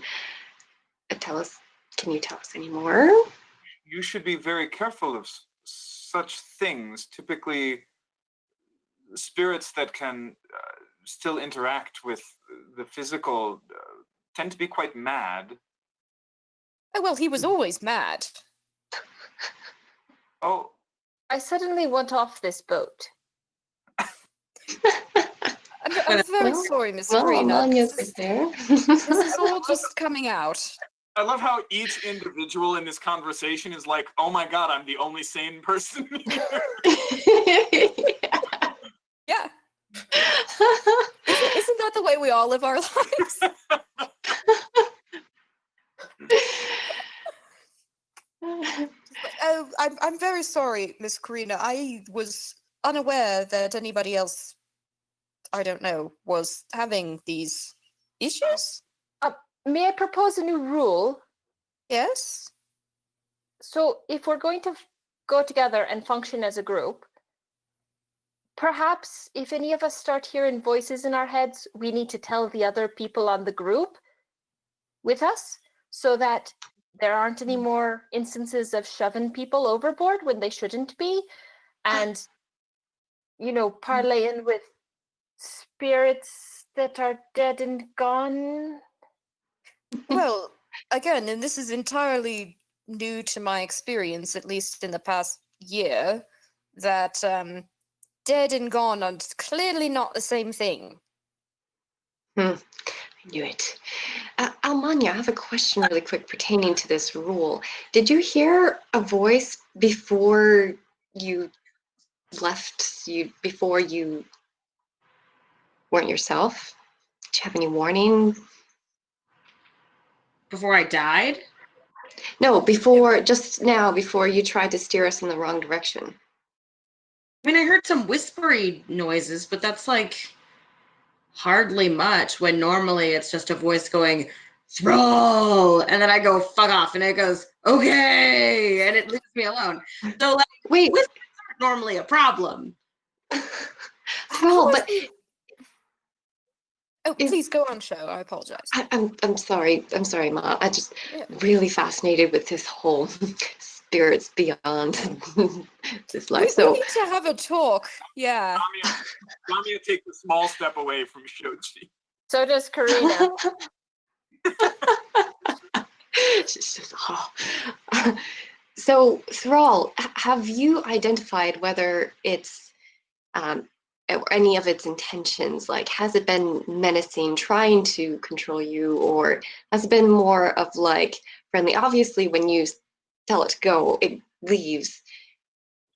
And not only that, are there other entities that you are in frequent communication with, like this? Like, this is a whole world we have at our footsteps here. You said there was that Liliana girl.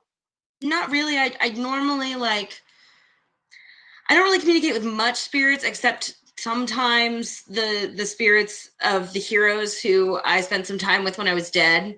Like, sometimes I say hello to them, and I'll kind of feel their presence, but not. It's not normally like this.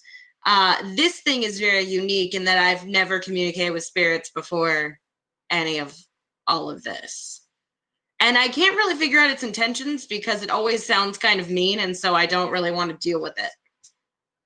It sounds mean. Does it feel like it has an evil, menacing presence? Because there's a difference between, just being a jerk and, actually having malicious intent.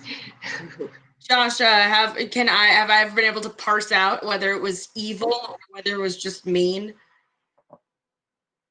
I mean, it was a voice, and it said things to you and seemed to consider you its thrall, and that's about what you know.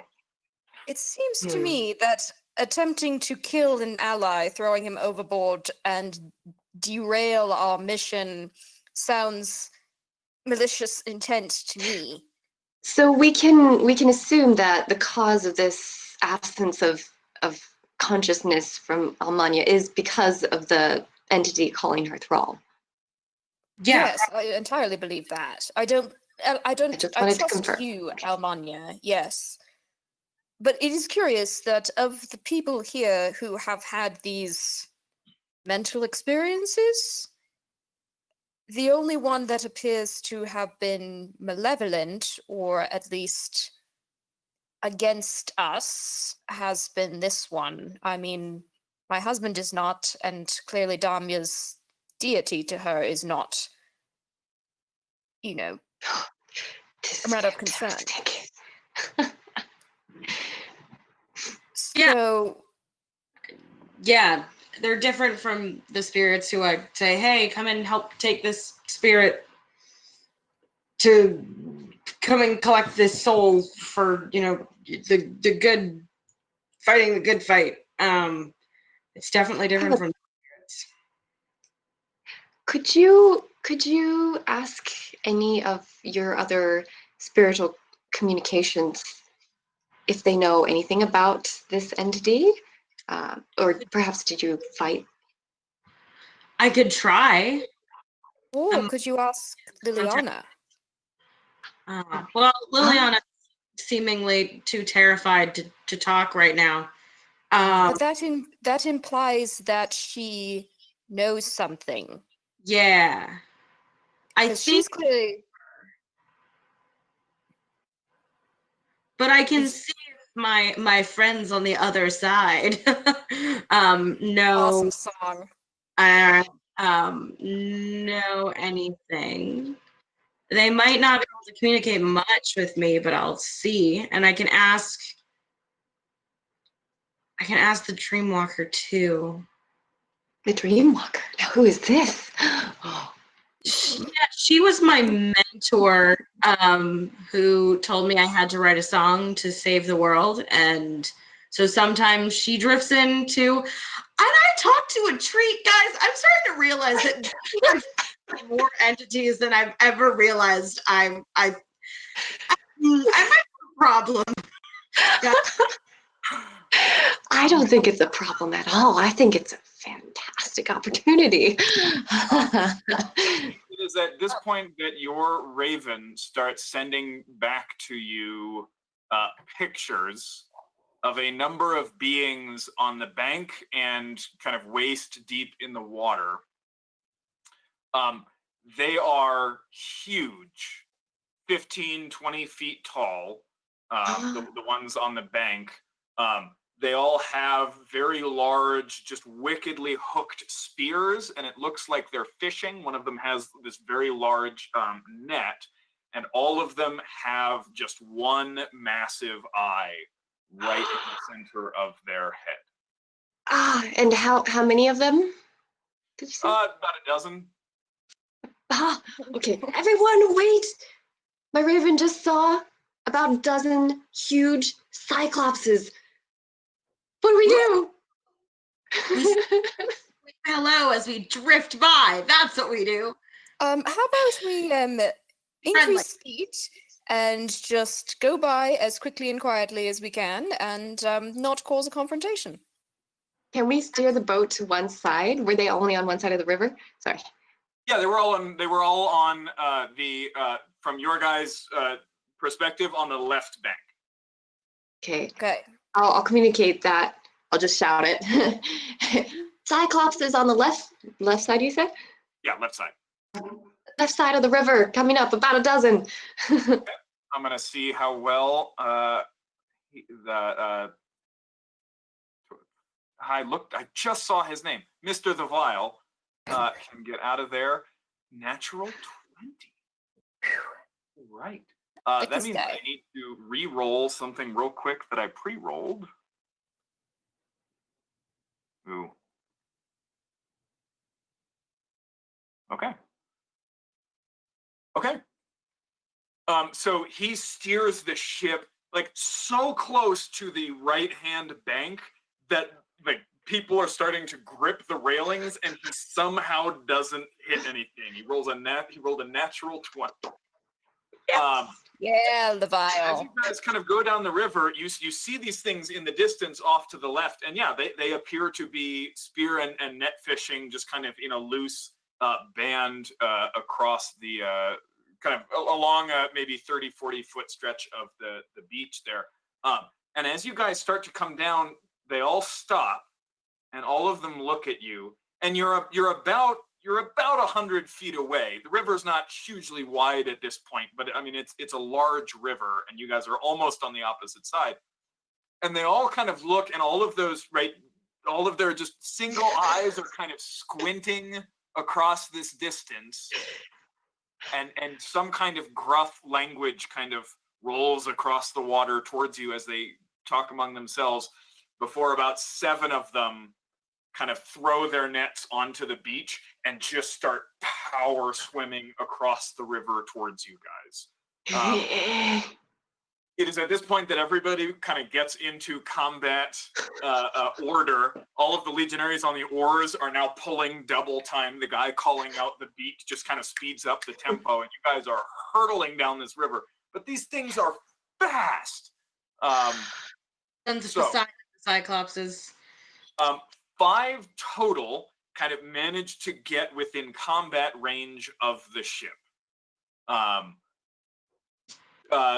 3 of them, I'm sorry, I had to re-roll one of them. 4 make it to the ship. It looks like kind of your companions and the legionaries have 2 of them handled, and you guys are going to handle 2 others. So they are attacking. Because of the distance they have to cross. Oh, they're definitely coming at you. Okay, but You they guys aggressive? can each ready 1 action, if you would like. Do they appear aggressive? I mean, they're coming at you fast, and the ones that had spears still have them. I would like to prepare and cast Shatter at them, and hopefully, yeah, not close enough to the boat that it's going to affect steering or anything, but that hopefully it can get as many of. So you're gonna drop a shatter as soon as they get within range. I want to draw a fire. As soon as I see them like coming at us, I would have tried to cast Shatter to keep them But away. they're starting 100 feet away. So I want to know, you're dropping that as soon as they get within range? I would, yes, as soon as they get within range, because I see they're coming at us like really fast. So Now, Manya, you're holding a fireball. Yeah. Okay. 0. Do I have time to get back up to the crow's nest or no? I would have hopped up there when I heard Show say Raven says there are Cyclops. Yeah, you can be up there. Okay, I'll be up there. I will ready a bolt, but only at signs of aggression or when everybody else attacks. Okay. Because, yeah, And- I'm not going to make any assumptions. And Karina. I'll hit him with the Sacred Flame. Okay. I think.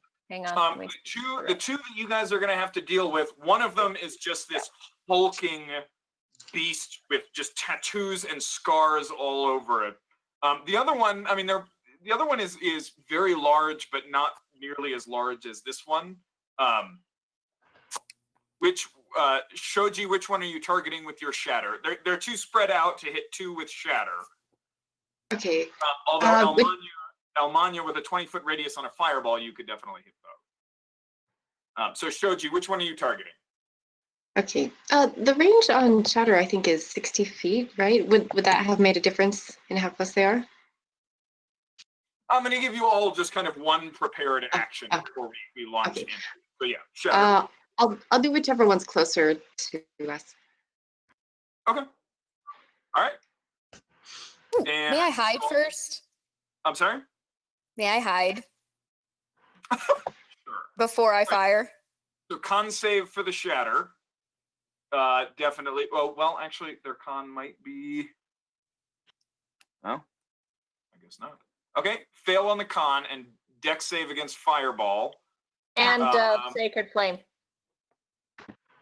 Okay. Miss on the fireball. Wait, he rolled a 15 against the fireball. Okay, mine is 3 And a- plus. And a 13 against the sacred flame. So he fails the Sacred Flame roll. I believe he fails the deck save too. Your DC is 16. I think so. Yeah.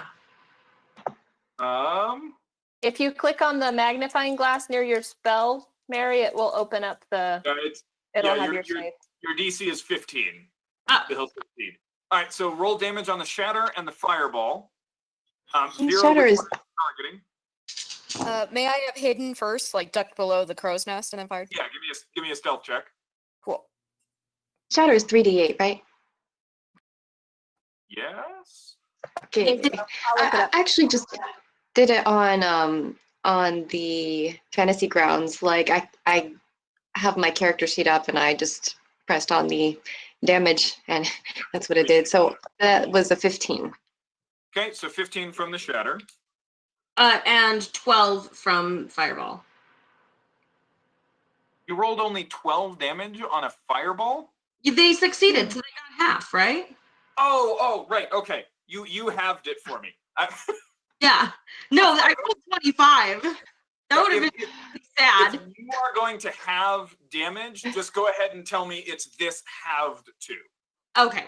Just so that I know, because that's just so that I don't accidentally then have that to 6. 25. Okay. So 25 halved to 12. And then 9 points of radiant from my Sacred Flame. Then 9 points. Okay. I hid All for right. 20. I hid for 23. May I fire? You may fire. Okay. Yeah, there's definitely. It's a 26 to hit. I hope it hits. A 26. Okay. Rolled an 18. Yeah, a 26 will hit. Okay. So sorry, let me get my D6s out of my bag. That's 3d6 plus 4. Let me see. That is 9 plus 4, 13 from the bolt. 13 from the bolt. Okay. Not used to dice, guys. It's so weird. And No, it's great. now let's roll initiative. Okay. Cool. Okay, Oh, lucky die. Oh Lord, my lucky die just rolled a 1. You could re-roll that, No. I could, or you could save it. but I might save it in case something worse happens. And you know something worse is going to happen. It always gets worse. It's almost like the title of the show. All right, 25 to 20. 20 to Next 15. number, please. 15 to 10. Oh, 10. We're doing 12, great, y'all. Almanya, 10, Karina, oh God, oh God, oh God. Vera and Sho? 4. 4 and 5, all right. Vera, Sho, my God. All right, so one of these things makes it to the boat. This is the smaller one, and clambers up, and pretty much everybody except Vera is about right there. Who would he? We're just gonna roll a d4 because you're all Sorry, packed guys. right there. So we're gonna go 1, 2, 3, and I'll re-roll forward. I love that you're pointing at us and we have no idea who you're pointing at. You don't need to know who I'm pointing at. Vera, 2 swings at you. I'm in the crow's nest. I'm sorry, you're not there. So I'm sorry, 2 swings at Karina. Okay. Sorry, y'all. It's like Maya in the hole all over again. And no, just normal. Okay. Here we go. 2 attacks. Are you kidding me? 10 and 11 to hit. Nope and nope. That's ridiculous. Okay. I do need everybody to make a quick acrobatics check as he clambers onto the ship and the whole thing, already overloaded, goes. Mr. The Vial is currently struggling hard to prevent it from now just kind of turning. Natural 20, awesome. 20. 25. 25, Vera? 14. 14, okay, and Shoji. Natural 1 with a total of 3. Natural 1. Shoji, you fall prone and slide across the deck right to the edge where his feet is. Vera, for the second time today, you fall out of the crow's nest. This was supposed to be my safe place, y'all. And take 4 points of fall damage. 4. And it is Almanya's turn. Big nasty dude in front of me. How close is he? So the really big one has just gotten to the ship and is about to also clamber up on it. Okay. You're pretty sure if he manages to get up there, your ship is probably going under. Okay.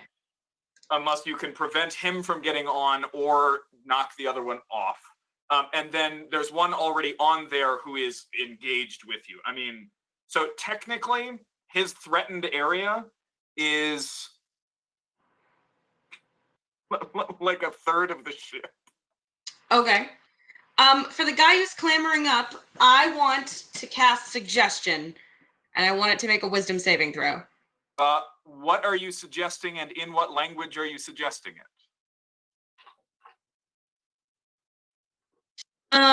I'm going to, I guess, say it in common because I know bird and common. All right.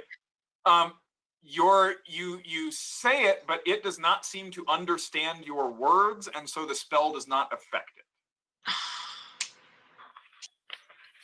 Suggestion requires that the creature understand. Really? It does? Yeah, it has to understand you. I'm thinking of vicious mockery. That's what I was thinking. You don't have to, but that's because it doesn't need to understand you if you do vicious mockery. Okay, that was me just not knowing suggestion well enough. Okay. Great. Mark off the slot. Yeah. Well, I have no bonus action, so I can't wait. Hold on a second. Let me check my inventory.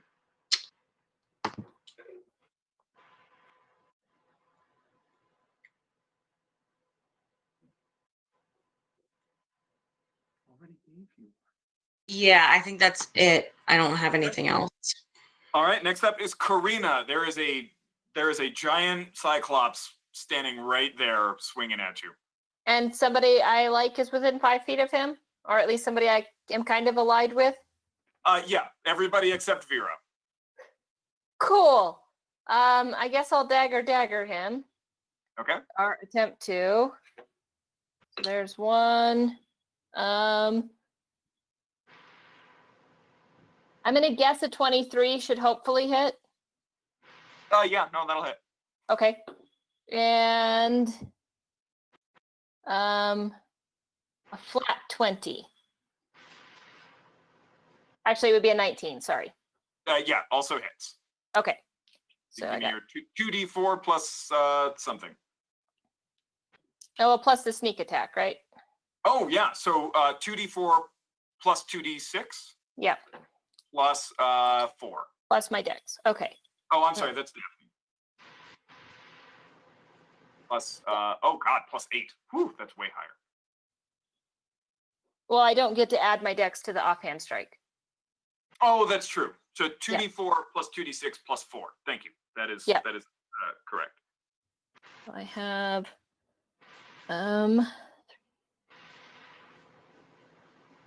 9 plus 12 is 21. 21 points of damage. Yep. Damn. Okay. You just dagger right into the thigh and then just kind of rip it down and then back in and rip it down. The Cyclops bellows in pain and is definitely still going to swing at you on his next turn. And that took my action and my bonus action, right? Correct. Okay. That's fine. Shoji, you're up. No, Vera should be up first. I'm sorry, Vera's up. Sorry, a rogue just went, and so I was like, all right, Vera just went. Vera. How long specifically has it been since I drank that fire giant potion? How long does it last? An hour. An hour. An hour. That has faded. Yeah. Okay. I This is will. hour 5. I rolled every hour of this journey, and this is hour 5. Okay. Cool. Well, that's good. Yes. Am I prone? I assume I fell out of the thing. You are prone. Okay, so I'll use half my movement to stand up. Okay. You are And 10 feet away from it. oh, good. I will go to it. Okay. And can I flank with somebody? Yeah. I can flank with Karina. Yeah, I you assume. you can definitely flank. I mean, you're all kind of at its feet, and it's trying to maintain balance as to it. It's essentially standing on what are they called? They're not surfboards, but they're the ones where like you stand up on and you've got the long paddle. And I suck Jet at it. ski? A paddleboard? Paddleboard. Paddle boards. It's essentially like a paddle board to him, and he's doing that while trying to swing at small creatures at his feet. Hee. I will go for his Achilles tendon with my +2 dagger. Hey, chat, name my +2 dagger. Oh, It wants we've, to know what it does first. we've They had want to some. know if it does It's anything plus other than 2. stab better. I think it's just I a think plus. it stabs better. Yeah, Okay. it's just a plus. I There you forget go. his- It's Yeah. cool, but it stabs. So actually, I remember to add that plus though to your attack and damage rolls. yes. So I will go for its Achilles tendon. Ooh, with advantage. Are Sorry. you trying to knock it, like cause it to fall off, or is I is actually the tendon am. for flavor? Okay. I actually am. I'm trying to unbalance it essentially because if I can sever something in its ankles, it's going to tip hopefully one direction or the other. Okay. So I'm gonna add a bunch to his armor class, but you can go ahead and make that attack, and it is with advantage. Okay, let's do it. Nat 20. Oh, No joke. I rolled a 19 and a 20. Okay. Cool. That's gonna hit. Yay! crit. Good sneak attack. Holy crap. So what's your sneak attack damage at this point? Is it still 2d6 or is it 3? It's 2d6. Yes. Still 2. Okay. So this is a 1d4 plus 2d6 Plus 2. plus oh yeah, Dice. plus 2. Plus 4 for your dex. So Plus plus 6. Okay, so that's a plus and that's a plus. So you're gonna do 16 plus all of those rolls and numbers. Okay, so is that a 1d? Sorry, dice. Was that a 1d4? Yeah. D4 On plus the 2d6. yes, 2d6. And let me find my d4s. Okay. So here is the dagger, and it's this plus 6. So 8 damage off the dagger. And then Okay. the sneak attack is 2d6. Yes. Yep. Whoa, which is 9. So give me the total of what you rolled. I rolled a 2, a 6, and a 3. And then it'd be plus, and then it'll be plus 6 because of the 17. dagger. So Yes. 17 plus 16 is 33 damage. Does he tip back into the water? Which He was the goal. definitely tips and falls back into the water. I need everybody to make another acrobatics check as the boat now like flips and rights itself. Ooh, not as good. Okay, still- natural 20 for Shoji. Shoji, you do not fall off the edge into the water. 7. 7, Elmania, you actually get a little bit of air as the ship kind of boom, and throws you off to the other side, and you're now like skidding. You're at the edge. Karina, 15. 15, you just manage to maintain your footing, and Vera, 19. 19. Okay, you managed to keep your footing. Shoji, actually, Vera, are you doing anything else with your turn? That was one hit, so I still have a bonus action. You do still have a bonus action. You can hit him again. So Actually, he fell he's in off. the water. Yeah. Yeah. So am I just standing there? They're both still in the water, right? Yes. Do I need to disengage, or did he fall away from me? No, they fell. They're in the water, and you are firmly on the boat. Okay, I will. Interesting question here. Do I run? Do I not run? I will. Yeah, I'm going back in the crow's nest. So if you use your movement and bonus action, you. Oh no, this isn't difficult terrain for you. So 5, 10, and then your climb speed equals your move speed because you're a thief, right? Yeah. So movement gets you right up the mast.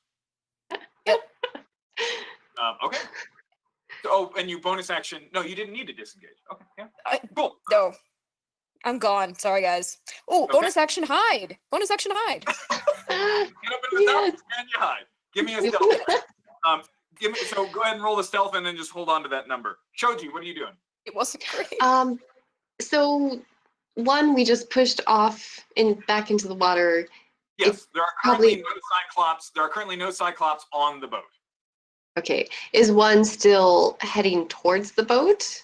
Yeah, Or they're is he both backing right up? next to the boat, and the really big one has its hand like on the side and looks like it's about to pull itself on. Oh, great. Okay. Can I grab the hand and cast inflict wounds? Roll a melee spell attack. So that'll be a d20 plus 4. plus 3. Ooh. D20 plus 7. Plus 7. Can I get flanking advantage? No, because you do not have anybody on the other side of him. Ah, okay. Okay, Oh, I guess plus 4 you said? No, never mind. There are so many people on this ship, though, that she'd get flanking anyway. Plus 7. No, but he's not on the ship. Oh, right. And your companions are dealing with other things, kind of in this mechanic of travel. They don't contribute to your battle, and you don't contribute to theirs. Okay. What plus what? 7. 7. 7. 21.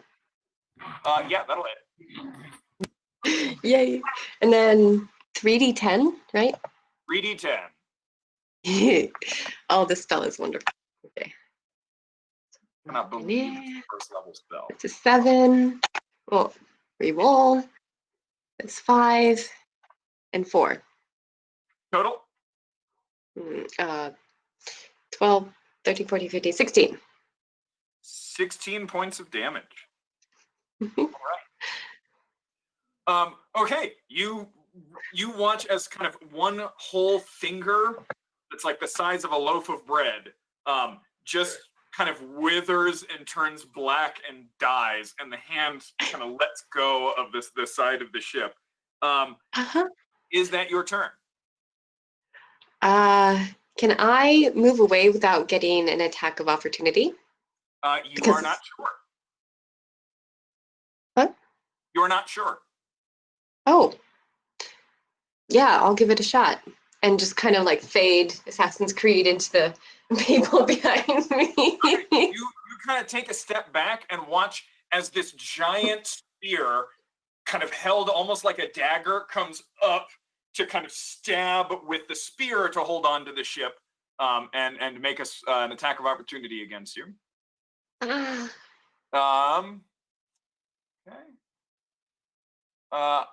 Yeah, 24 to hit. That hits. So Shoji, you will take 27 points of piercing damage. Oh.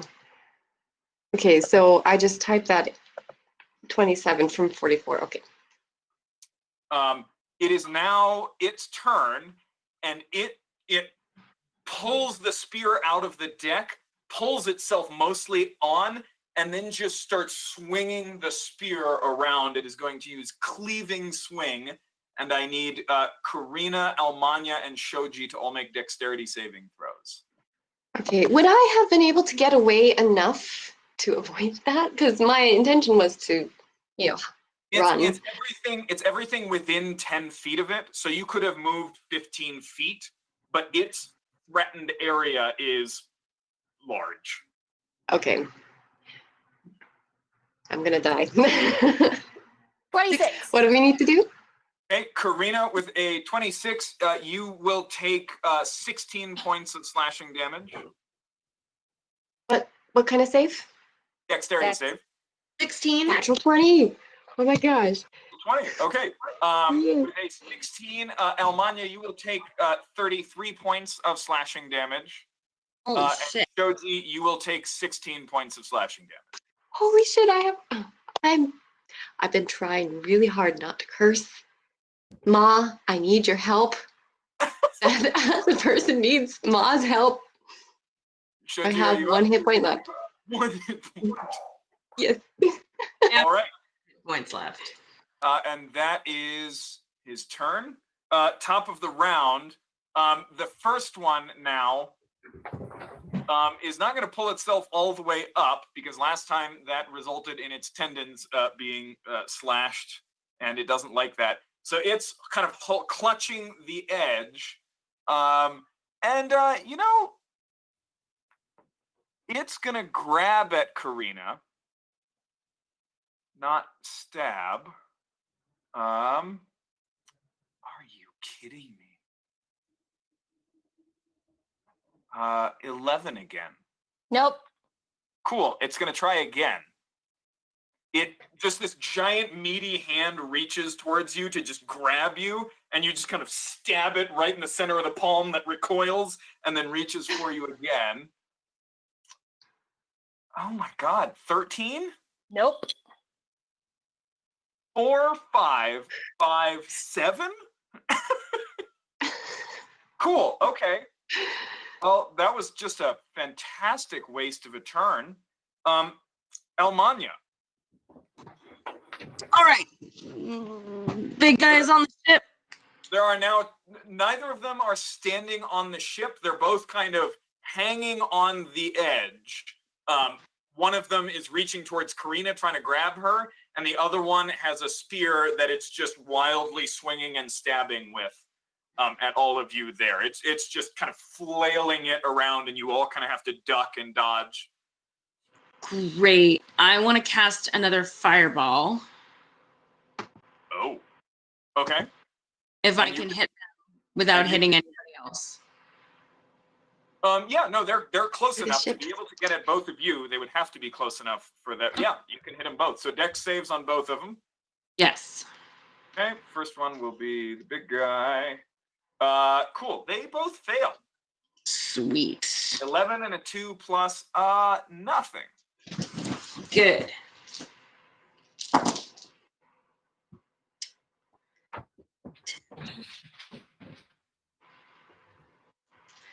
Both of them are going to take 26 points of fire damage. Okay.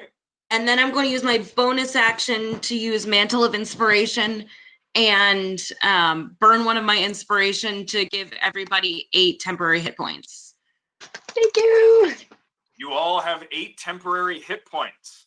I can't apply that in here, so you guys are gonna just have to keep track of that. Remember Am the I number close enough? you put into your fantasy grounds is how much damage you have taken. It also won't let you input it. Like I've been trying and you can't. Oh, Yeah, I'm doing it by hand. So yeah, just do it by hand. That's fine. Am I Alrighty, close enough to receive that? Sorry. 30 feet, How tall is the mast? 20 feet. Okay, never mind. Yeah, Cool. you're fine. I'm happy. Elmania, the smaller one, the fire just like ripples across its skin, and you watch as its hand just kind of limply lets go. Its eye is just this blackened, burnt out thing. You see that it's kind of burst over its head as that one just kind of slides into the water and is left behind. The larger one is still there, however. Karina. All right. So they are not now within 5 feet of me. Or so I can get a ranged shot on them without disadvantage, correct? With the bow. You are within its threatened area because of it has reach. So you are considered engaged, so you will have disadvantage. Okay. Or is it 5 feet or is it engaged? No, it's when you have enemies within 5 feet of you, I think. You get disadvantage on ranged attacks. I can't remember. It's in there somewhere.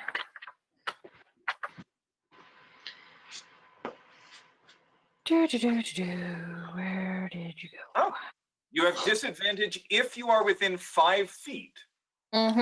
So you are Because not it's more within- about having the range to actually get a shot off, right? Yeah, if you kind of pin yourself all the way against the opposite edge of the ship, you can just barely get a ranged attack.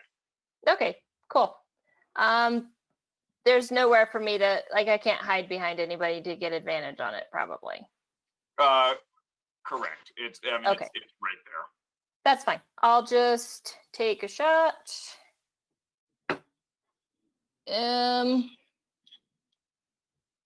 Lots. Like 26. That hits. Okay. Lots. I'm looking at his armor class. Yeah, it's less than that. But it's probably not sneak attack, right? It will. No, you've got allies within 5 feet. Yeah. Oh, I mean, cool. Shoji is pretty much right there. Almania's right there. Sweet.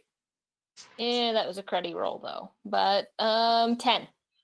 10 points of damage. Yep. All right, you shoot into it and you watch as it kind of flinches away, but this just big red, just angry eye as it pulls itself And further then on the ship. I will over my shoulder, yell to Shoji, "We need you on your feet!" And do healing word All right. at just first level for now. I'll save that second level. Thank you.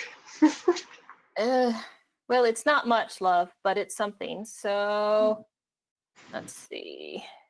6 points of healing to you. Okay, Koji, you have 7 hit points. Thank you. Mira, you're up. Could one of you who know the rules better than me, remind me, what are the rules of called shots? You increase the armor class. There is no official rule. If I'm going to allow it, I usually just tack 5 onto their armor class. Cool. So I'm from hiding. I rolled only a 14 on the hiding. Is that enough to give me advantage on this shot? You're going to need to tell me what you're going to do and decide to do it, and then I will tell you whether or not you have advantage. Okay, I'm going to go ahead and do it. I want to shoot it in the eye. Okay. Give me an attack roll with advantage. Alrighty. With the intention of shooting it hard enough to blind it. Okay. I'm sorry, I'm trying to get another D20 out of my bag here. Ah! Never thought the problem would be I have too many dice in the bag.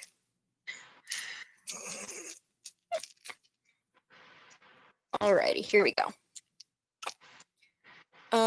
Natural 18 plus 7, 25. Yep, that will hit. Cool. And I've got allies within 5 feet. So that will be sneak attack. Cool. So I'm hitting him in the eye. Here is my bolt. That's 3d6 plus 4. 12 plus 4 is 16. 16 points of damage. I'm going to have him just roll a con save. What was the damage? 16. 16. Okay. You hit him kind of in the corner, and so it doesn't destroy the eye, but it definitely like goes into the tear duct, and it just bellows in pain, and you can see the eyelid like trying to close. I will consider it blind. Yes. Until it can roll a con save of 16 or higher. Cool. I will then bonus action, having just done that, hide. Okay. Well, cool. I knew what it was gonna do, and now I need to make a choice. Shoji, you're up. Okay. I'm gonna use that necromancer thing, life on demand, so I can use hit dice Okay. immediately. And how many hit dice am I able to use? You should have full because you guys have enough followers that you did not need to spend any hit dice to kind of skip lesser encounters. So you Right. should have full. So you can spend up to, I think, 4. Okay. I think it's my Constitution modifier. Yes. I thought it was your, okay. Are we going to be rolling using our hit dice later on, or No, or is this like You set? can't use them to skip deadly encounters anyway. Oh, okay. Then yes, I would like to use all 4 of them. Okay. And you should have 6, Beth. You could just only use a certain amount at a time. So you'll still have 2. It's your Oh, spell yay. casting. It's equal to your spell casting ability modifier, so you can spend up to 4. Up to 4. Okay, then I will do so. Up to 4. Okay, so 3, 6, 2, 4.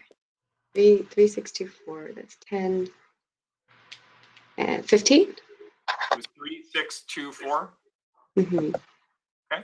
And then you get to add 12 because you are 6th level, so you get to add your con mod to each one.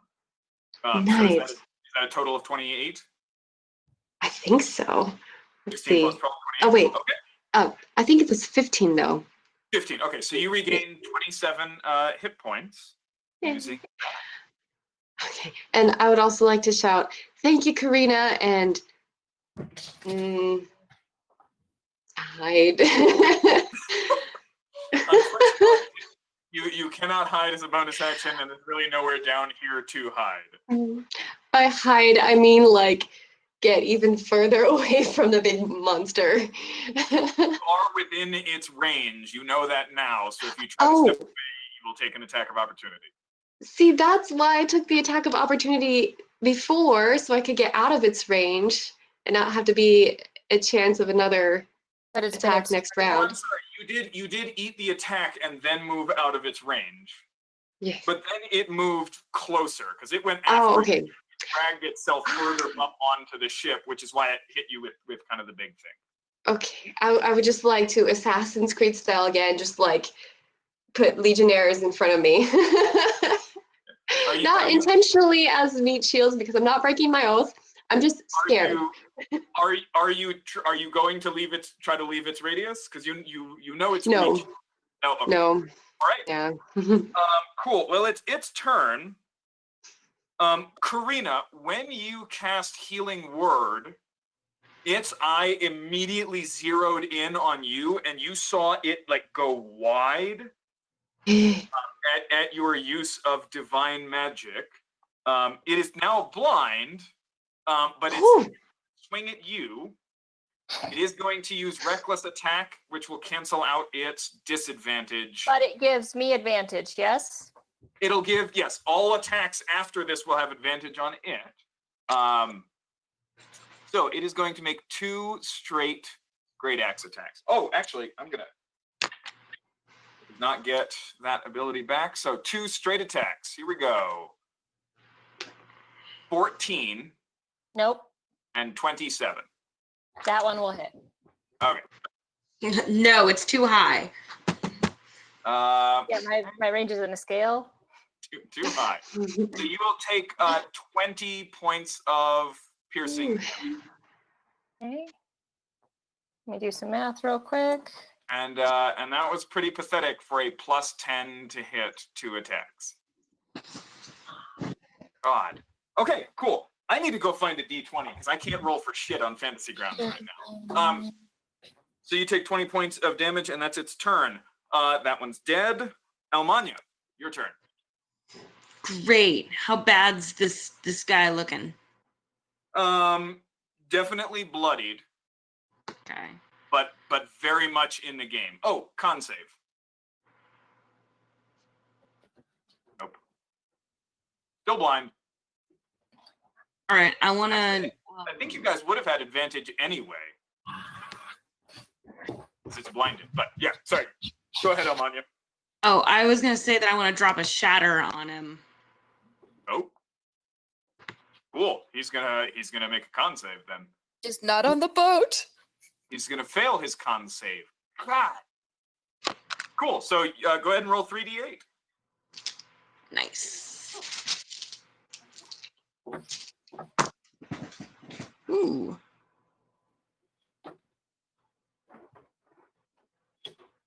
That's a 14. 14. Oh man. I was about to say does not hit his armor class, and then I realized that was damage. Cool. That's your action. You gonna do anything else?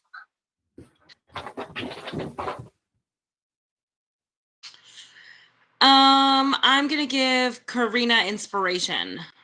Ooh. Thank you. Welcome. Karina, you feel inspired. Sweet. And it is your turn. Cool. Now, the reckless, does that only give me advantage on melee attacks, or is that all attacks? Oh, good question. It just says attack rolls against it. Okay, cool. Well, then I'm going to shoot him with my bow.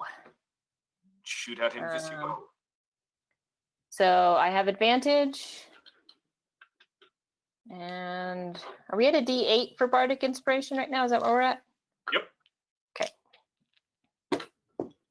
Well, one of my dice fell out of my tray, so I'll roll that again. Those were both bad. And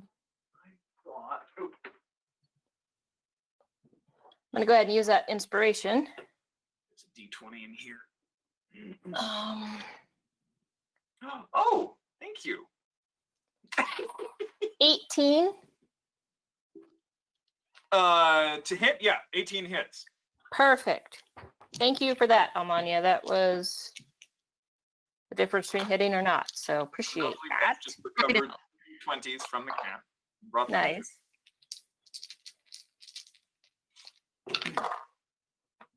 Okay, crappy roll, but it's still 6 points of damage. 6 points of damage. Okay. Bonus action.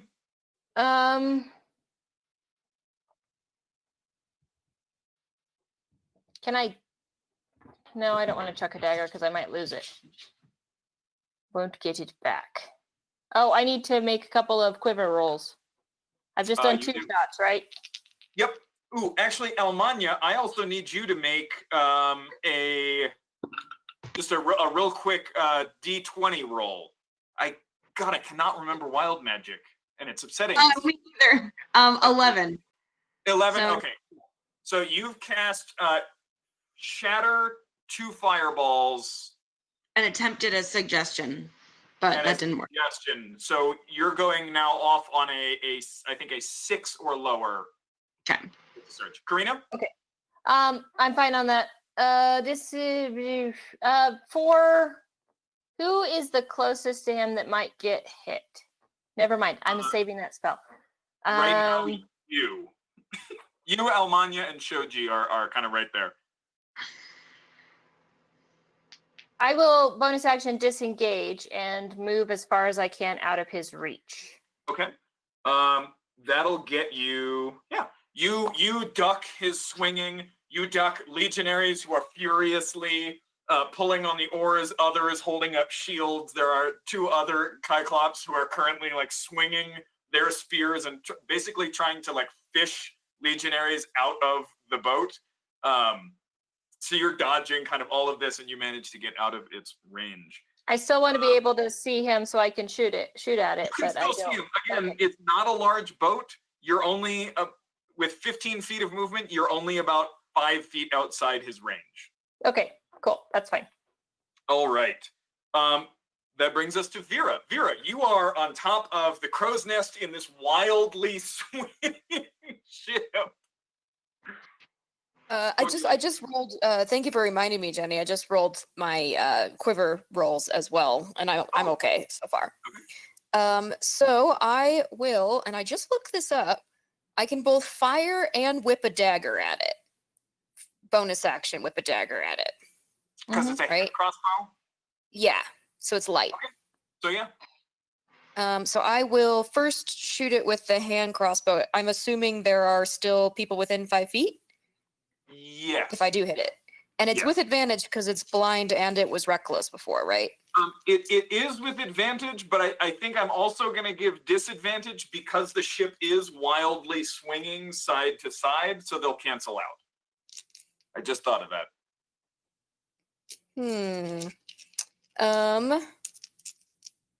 Wait a minute, because it has disadvantage because it's blind and it has disadvantage because it's reckless, right? Sorry, you have advantage because it is blind and because it is reckless. But in 5th edition, it doesn't matter how many of which one you have; they all cancel out. Yeah. Okay. So it'll be a Fine. straight roll. You've got somebody within 5 feet, so you'll still get the sneak attack. If I hit it, If you hit it. 17 to hit. Hits it. Oh, goody. And then which dagger are you hucking at it? Not the Well, I'm magic gonna one. wait. I'm gonna wait on the dagger to see what I do here. Okay. If I may. Let me see. That's 3d6 plus 4. I think. The suggestion for the dagger was Priscilla, by the way. I love that. Priscilla, it is. I love that so much. Like that Thank is you, Rook Cat. awesome. That is Priscilla now. Thank you, Rook Cat. That is amazing. My dagger is Priscilla now. And so And it shall be named. So happy. But I would never huck Priscilla at anything. Priscilla stays with me. But for now, here is the hand crossbow damage. Is 12 plus 4, 16 again. Okay. And how does he look? I mean, Fine, not double. great, but definitely still in the fight. So give me that damage again, sorry. 16. 16. Okay. And on second thought, I will not bonus action huck a not Priscilla at him. Instead, I will bonus action hide. give me a stealth check. You're hiding from a blind creature. Oh yeah, I forgot about that. Good job. You know what? I'm going to huck the non-Priscilla at him. Because All I right. have 2 non-Priscilla's ordinary daggers. All right. So, huck. It's only a 14 to hit. Probably won't hit him. 14 does not hit. Yes. Okay, bye-bye, non-Priscilla. You were lame anyway. Go ahead and mark off that dagger. Shoji. Okay, I would like to cast Shatter on its head. Unloading these spell slots. Yeah. Rolled a 3 plus not 12, which Oh, is good. God Well, I think the 15 Why am actually. I Oh, using yes. fantasy grounds? Fuck off, fantasy grounds. I have real dice now. 8, 7, 5. What's 8 plus 7 plus 5? 20. Funny. 20 points of damage. Wow. Ow. You can see at this point as he is still it's his turn, but as he claws himself a little further onto the ship, you can see compound fractures, bone just jutting out of his skin. Blood is just pouring down out of the side of his eye. He's scorched. He's lacerated. He's got arrows and daggers sticking all in him, but he is frothing at the mouth and just snapping his jaws, trying to blindly get somebody, and is going to take still right there. Is going to keep swinging at Karina. Is going to be I reckless. moved out of his range. Oh, you're not there anymore. Cool. Yeah, that's why I moved. I have 11 hit points. We're gonna go Smart. 1 through 10 at Shoji. That's a 1, and the second attack 1 through 10 at Shoji. That's a 20. I just rolled a 1 and a 20. So 1 attack at Shoji and 1 attack at Almanya.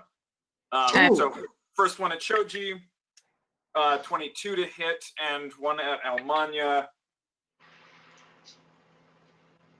The natural 1. Yes. He pokes his own eye. Damn it. Okay. So Shoji, you're gonna get a hit for oh my 27 points of damage. Okay. And Almanya, you just kind of stand there, radiating your golden, colorful light from the feathers on your head. Right, that runic spear in your hand that just appears when you use Mantle of Inspiration. And just kind of standing there, you kind of get distracted by something else, but its spear just kind of right over your head. It's kind of like oh, Jesus. All right. And that is his turn. Almanya, you're up. You have just missed being hit by a spear, and that would have been bad. I want to use Dissonant Whispers. So I need to make a Wisdom saving throw.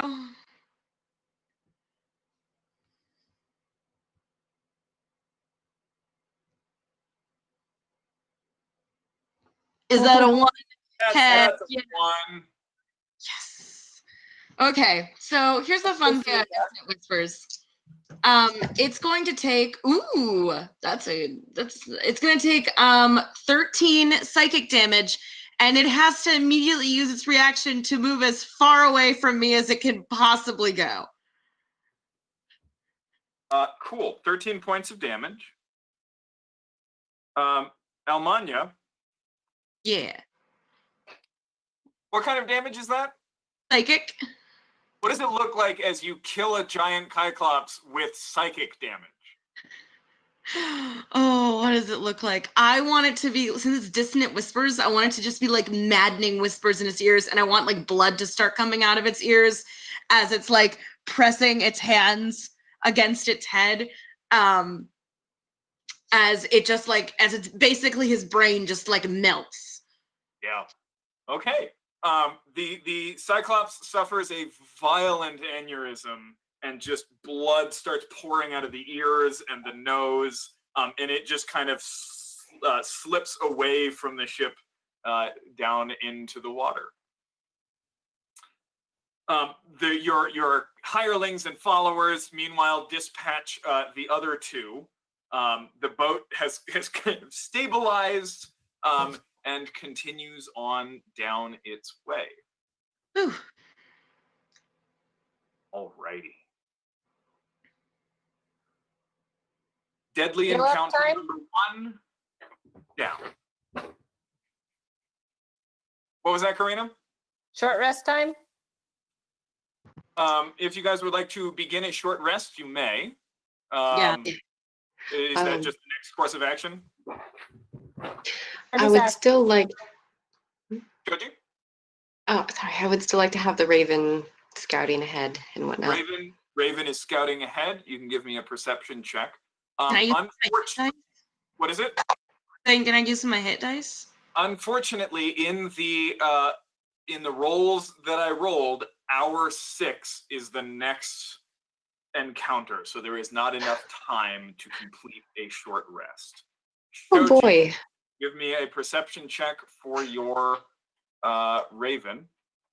I got an 8. Can I be in the crow's nest looking around? Yep.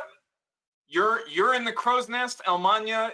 You are still required to be at the front of the ship, so you're going to be roughly in that area. And May I have rolled perception? oh yeah, you can also watch for close to you guys. 21. 21. And Josh, like it's not in as soon as we dispatch, like we have a little bit of time between the time we get rid of that one encounter and we have the next one, right? Like we not But enough time to use hit dice, but enough time to like have a couple of conversations, Sure. track down Damia, see if she has spell slots left, that sort of stuff. And Sure. can we ask the paladin for healing? That's So what I'm doing. Your Yes. companions is all divided kind of up among them. All Okay. of their spell slots, all of their stuff goes towards essentially saving you hit dice that you would have to spend to skip encounters. Okay. Hmm. It's just when I protested that I was the party's only healer, you told me I wasn't. So When if you're going down like into a ruin with them, that's one thing. But for the kind of the mechanics of this journey, they are there to handle all other encounters. okay. And they need their spell slots for that. Also, Damia has no 3rd level slots because you used those on sending this morning. Right. That deficit was made up by you have actually gone over the number that you need to reduce the hit dice expenditure. Taking more from her is going to basically mean more encounters. Okay. So you guys are not surprised by the next encounter, though, because Vera rolled well on her perception. So as you, oops, wrong creature. Sorry, As Josh. you guys, One more Yeah. thing, because if I would have done things a little bit differently had I realized exactly how all that worked. So I did understand the mechanics.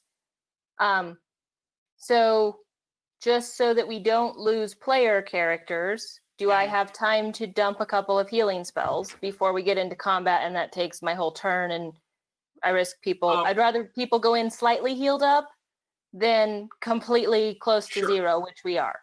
I'll allow it this time because the rules were unclear. Okay. In the future, the call needs to be: do we short rest, or do we cast healing spells and then short rest? Right, but I didn't understand how that was working. So. No, that's what I'm Okay. saying. Because Right. the rules were not clear, I'm allowing it this time. Okay. So Shoji, how are you? I have 15 hit points.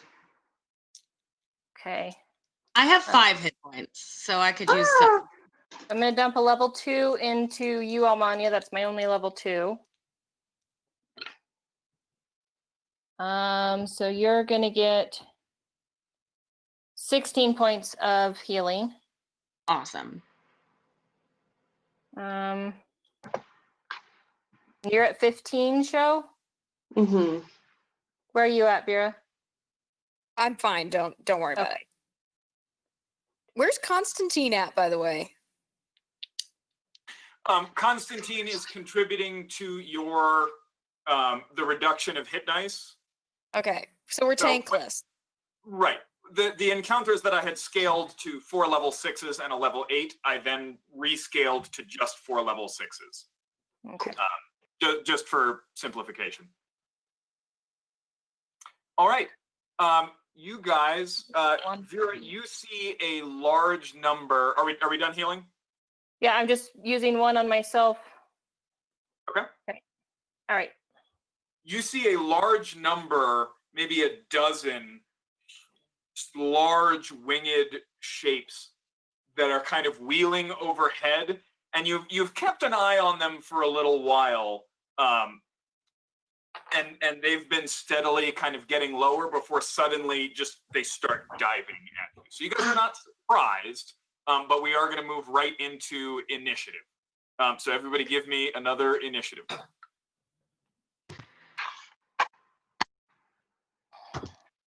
Natural 20.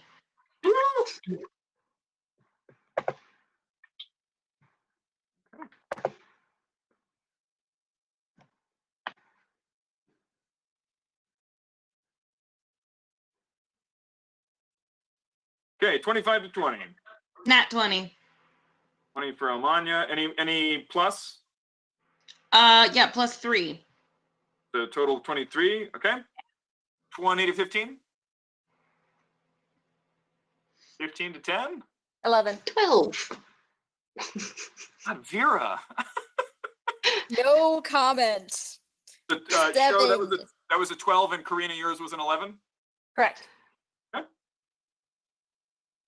Vera? 7. 7. Oh, I haven't been able to roll for crap in initiative for about 3 episodes. I know. All right. Almania, you are first as this cloud of griffins with these large black wings have come spiraling down towards you. And just kind of spread out and are just kind of making strikes at various points. It looks like you guys are going to need to deal with 3 of these. Yep. Okay.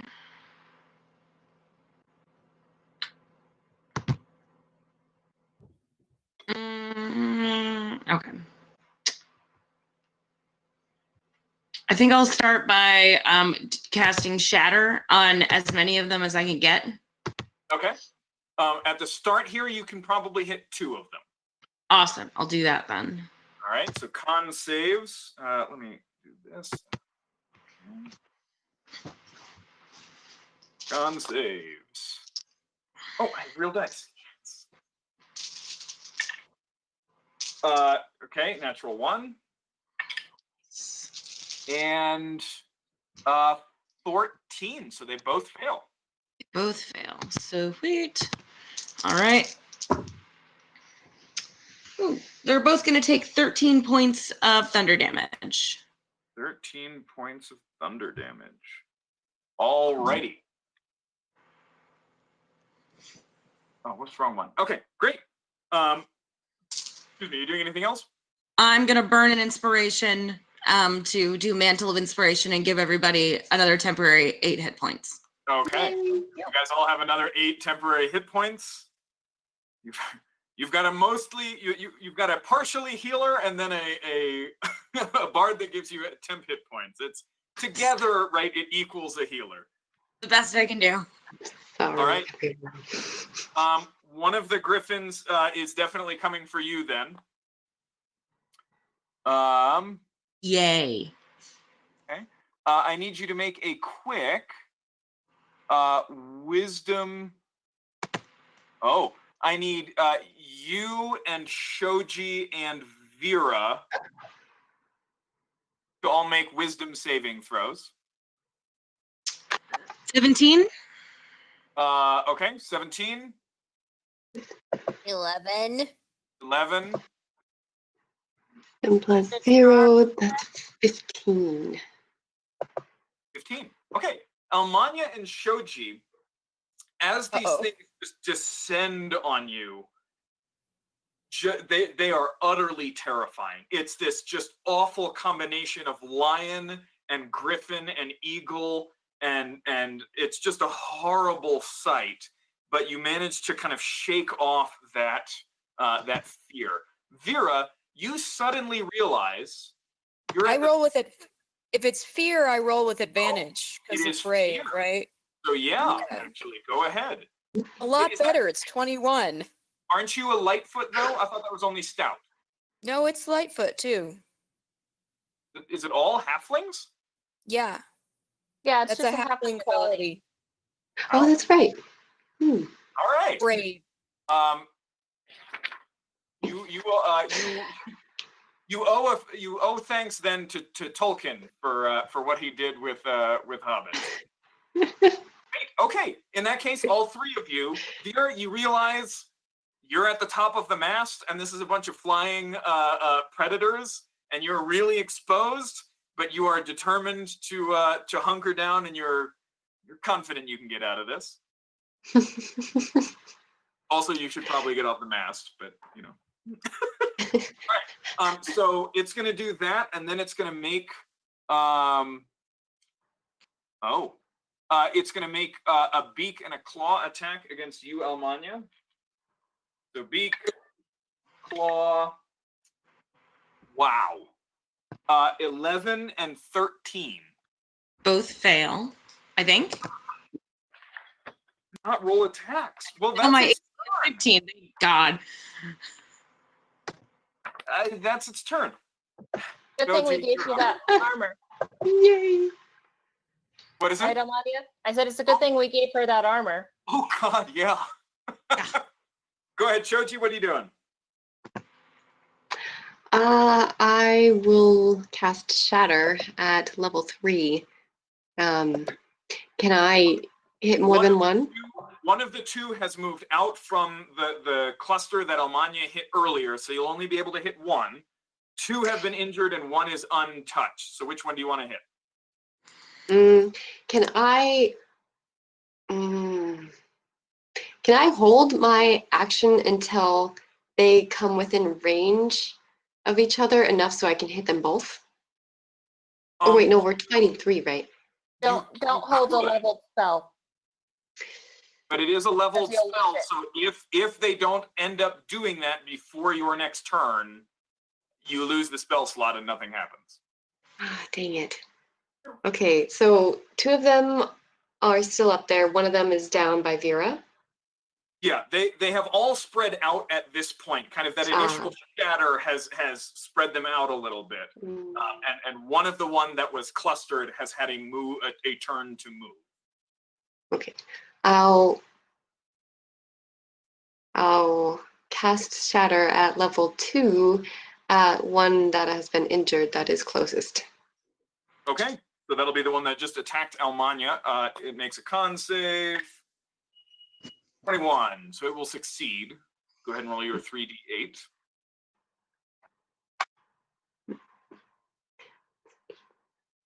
12. 12 halved to 6 on that guy. Okay. Are you doing anything else with your turn? Can I do the classic and like try to like hide myself behind bodies? Sure. You again kind of shrink away into the soldiers, that are all kind of like, no, like, get out of my space. I got my own griffins to deal with. Okay. You said that there's a cabin towards the front of the or the back of the ship. Towards the back, yes. Okay. Can I reach it with my movement? Yeah. Okay. So I will make my way to the cabin area. Okay. And I'm assuming that it's like you can open a door and kind of duck in. Yeah.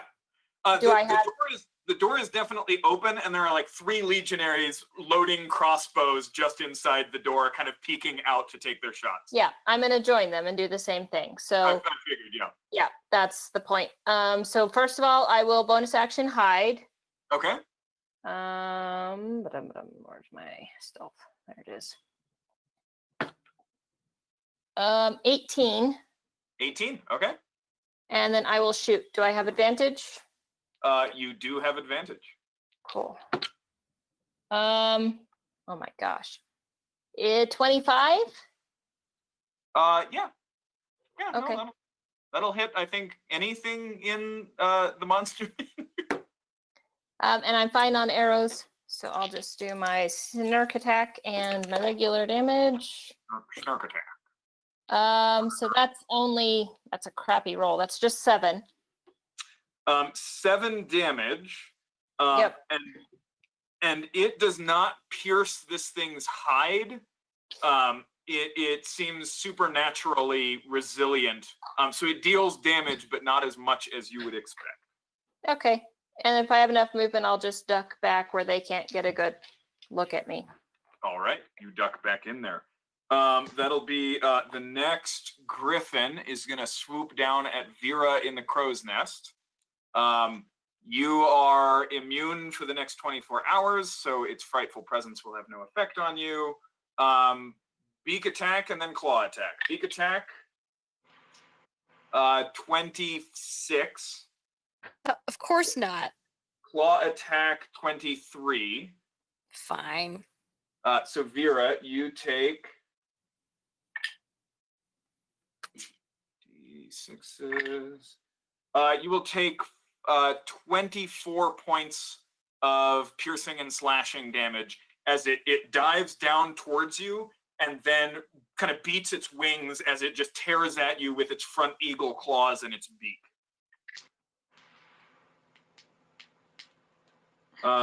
That will be its turn, and Vera, it's actually now your turn. It is within striking distance, like melee striking. Within melee striking. Yes. Very 'Cause happy to hear it's that. basically beating its wings and hovering right on you. I will stab it with Priscilla. Okay. I'm so happy. That is an 18 plus 7. That'll hit. 25. Yeah. Plus 2. So So lots. 27. Plus 2, yeah, so 27. Cool. I will now roll my damage. It's only 1d4 plus 2 plus my dex, right? Yeah. Yes. Too bad we're not playing Pathfinder. That might have been a critical hit. Ah, Yeah. sorry, my dice are sliding all over the place. Let me roll.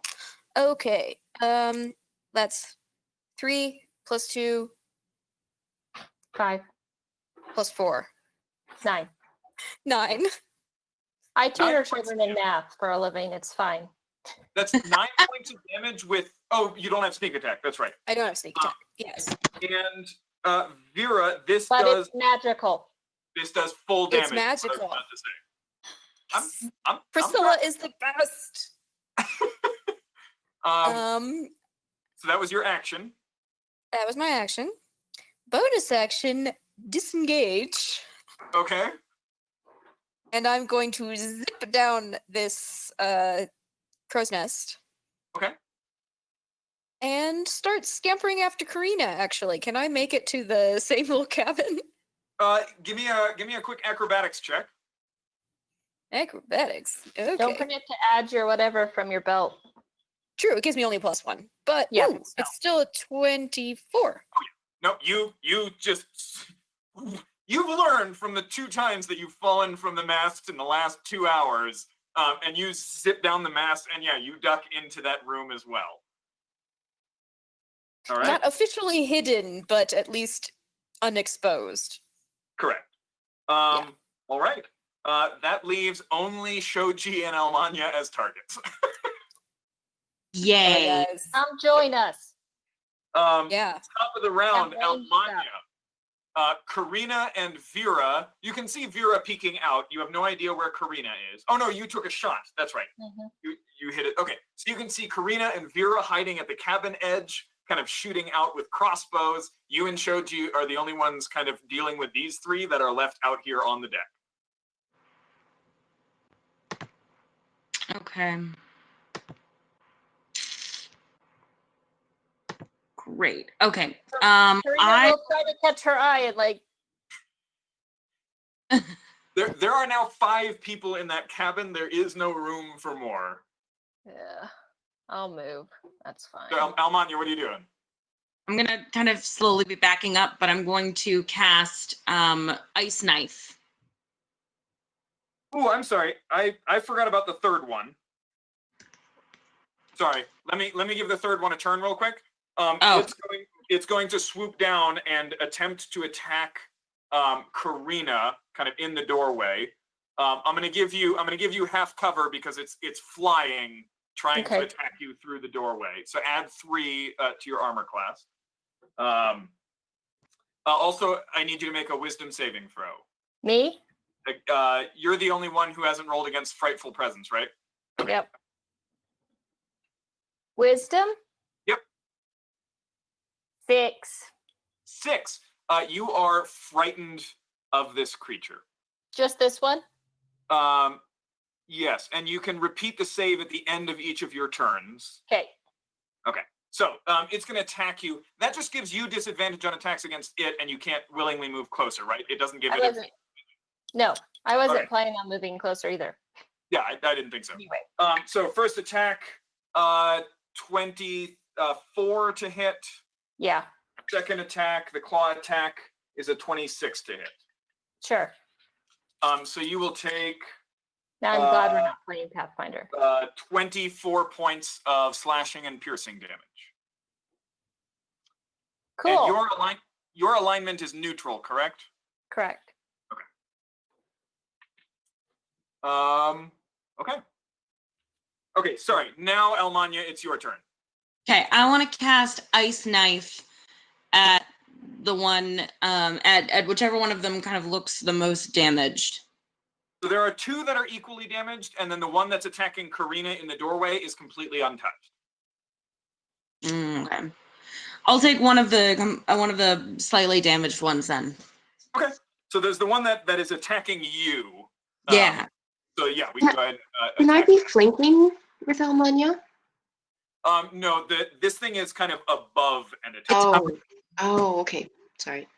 Okay, so that's a 17 to hit, 17 will hit. and I needed to make a dex save. 9. Okay. Okay, so it takes let's see. So it takes 6 damage, 6 magical piercing damage, and then it's also going to take another 10 points of cold damage. So a total of 16? Yeah. Cool. Yeah. Where's this guy's hit points? There they are. 16 brings it to that. Okay, that does some serious damage to it. Icy knives just kind of pierce its body, and it just kind of beats its wings away from you a bit. Awesome. Good. I'm a burn my 3rd inspiration for some more temporary hit points. Free for hit points. Thank you. another 8. Alrighty. So again, those do not stack. So if you already had 8, nothing happened. But if you've taken damage since you got some, it replenishes them. Yeah, that's fine. Alrighty. Griffin's going to attack you 2 more times, Elmania. Right. And your alignment is good, correct? Yes. Okay, beak. 21 to hit. Claw. Natural 1. It is, however, going to smite you. I only have 1d8. So the first one hit. So you're going to take.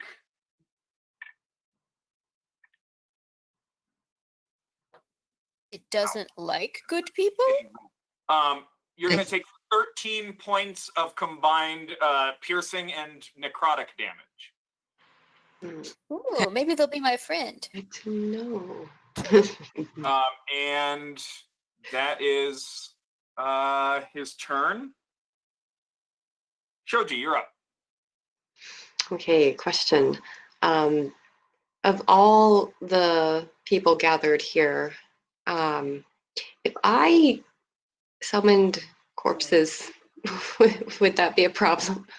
There are 16 Vreeman citizens, That's right. Okay. Then, which you have several times deliberately said you're like moving into the middle of. yes. So yeah. Okay. All right. I'll scratch that plan. Okay. Are are any of the griffins close enough to hit more than one with a shatter? No, they one of them is attacking Almania a little bit a ways. One of them is attacking. Oh, one of them is at kind of the top of the mast where Vera just was, and then another one is attacking Vera and Karina kind of through the door of the cabin. Okay. What is the range of shatter? How big of a sphere? It's a 15-foot cube. A cube. Okay. Okay. And they're each one is more than 15 feet apart. Yeah, none of them are close enough to hit 2. Okay. And it looks like they dealt necrotic damage, so I assume that if I did that, it wouldn't be very effective. 10-foot radius. Oh, a 10-foot radius, which means So if you put it total in the 20 foot in diameter. 20 Yeah. feet. Actually, yeah. So you could hit the one at the top of the mast and the one attacking Almania right now. Yay! I'm so happy. Okay, I will do that at a level 3. Okay. Cool. So first guy rolls a not enough. Second guy rolls an even. It was a 2 and a 1. I'm going back to Fantasy Grounds dice. That's great. And that is a 4d8. The 4d8. God. Yeah. That's 7, 4, 8, 2. 7, 4, 8, 2. So that's 21. 21. Yes. Thank you. All right.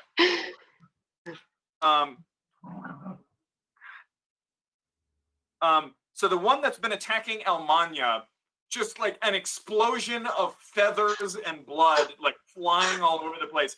It's alive, but it's really badly hurt. The one at the top of the mast is bloodied. Okay. The one still attacking Karina and Vera through that doorway is untouched. Okay. All right. If I kill something, I get hit points. Do you have any? Right. It didn't die. It didn't die. That was your last 3rd level slot, right? I have one more. I used one for counter spell, and I haven't used another. Mm-hmm. I used my shatter at level 2. All my level 2s are gone. Didn't you upcast inflict wounds?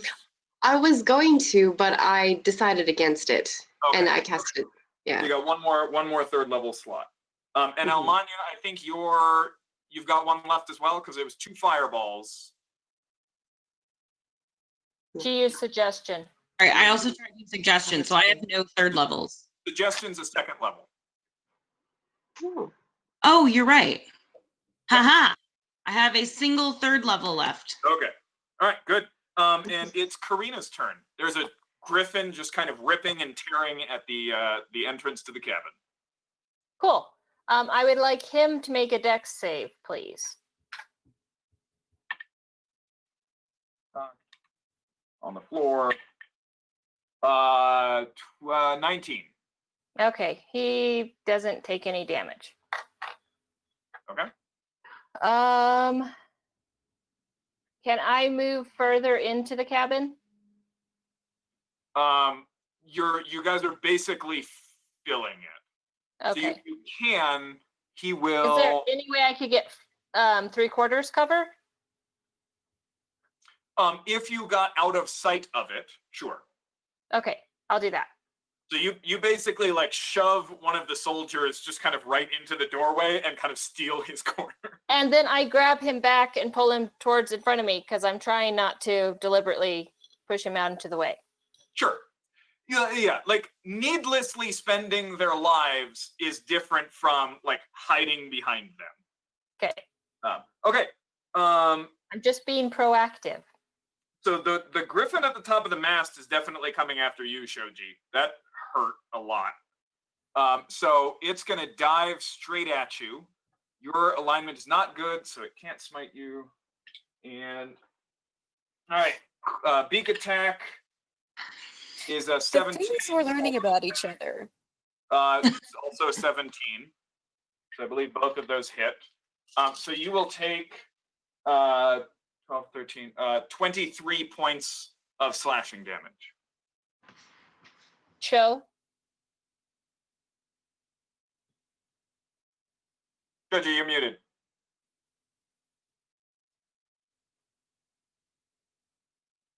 Okay, 23. I have 15 plus 8 temp. So That's exactly 23. So that's I'm exactly it. So you drop to 0. Okay. Shoji is down. Vera, you're up.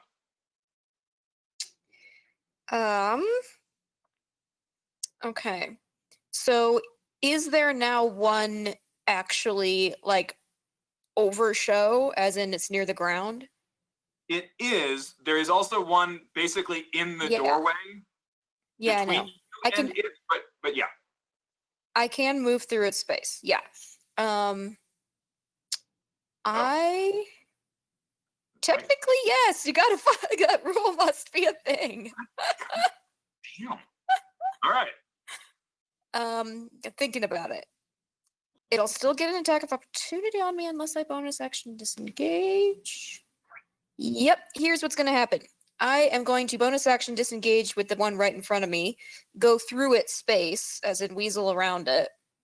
Okay. So that's and then I will use my action to give Show my healing potion. Okay. Go ahead and roll 2d4 and add 2. Is this your normal? The normal? Yeah, I healing think it's potion? just this potion of healing. Yeah, 2d4. 2d4. So that's 4 plus 1, so 7. But that's all I got. So I'm just standing with Show. Yep. All right, Shoji, you're at unless- 7 hit points. On second thought, sorry there. Can I have done? So now, am I within melee of the one that was attacking her? Yes. Then. Okay, so I can't get away from it. Okay. Okay. All right. Got to make sure you're not the only evil person in the party. Thank you. You and me, Show. Yeah. That is Vera's full turn.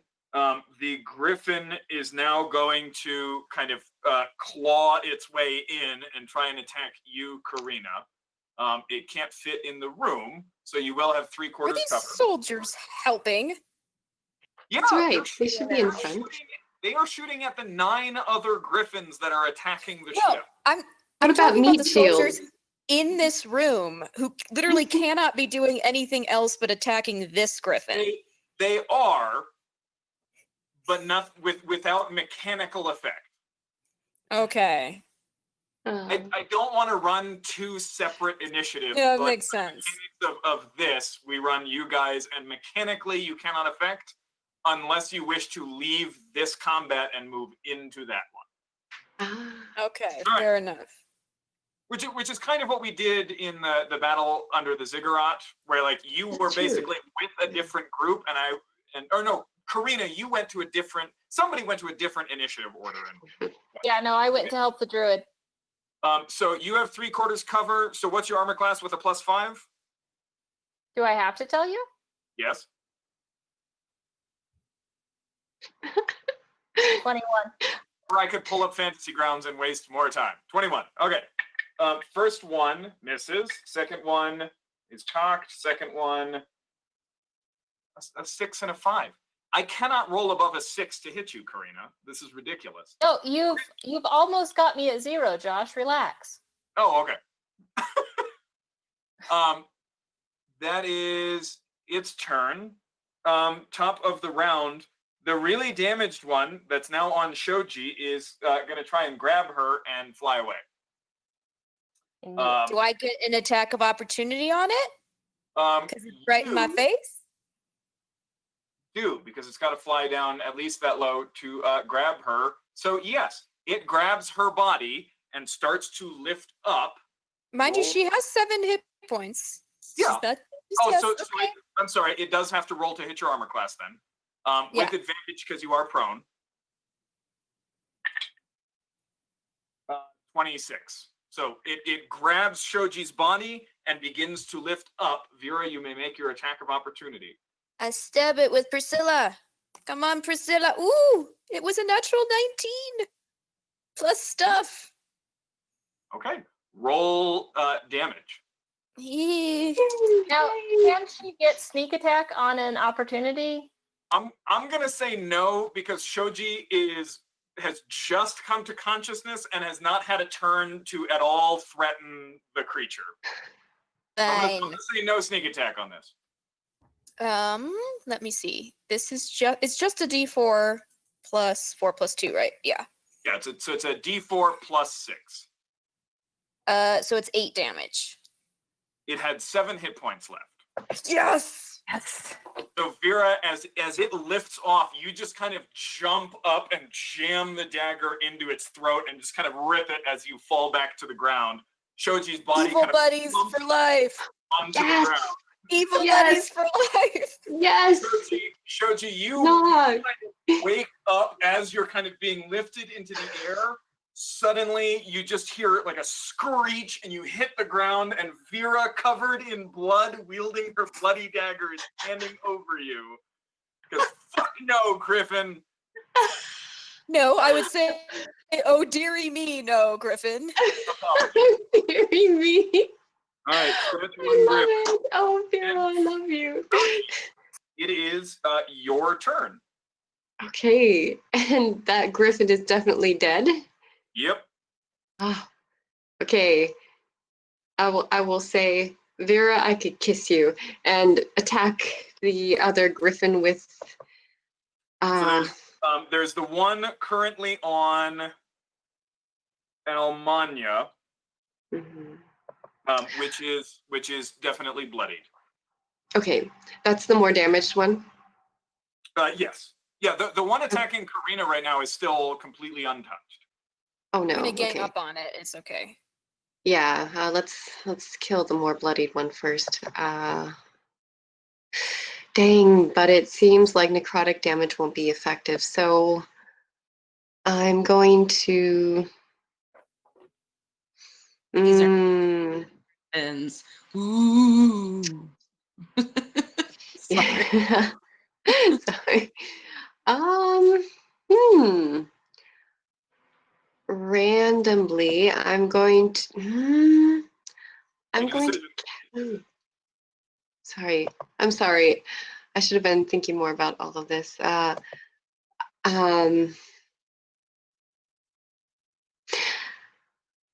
mind. I'll just stick to the normal plan. I'll cast my last 3rd level spell of Shatter the Okay. Bloodied Griffin.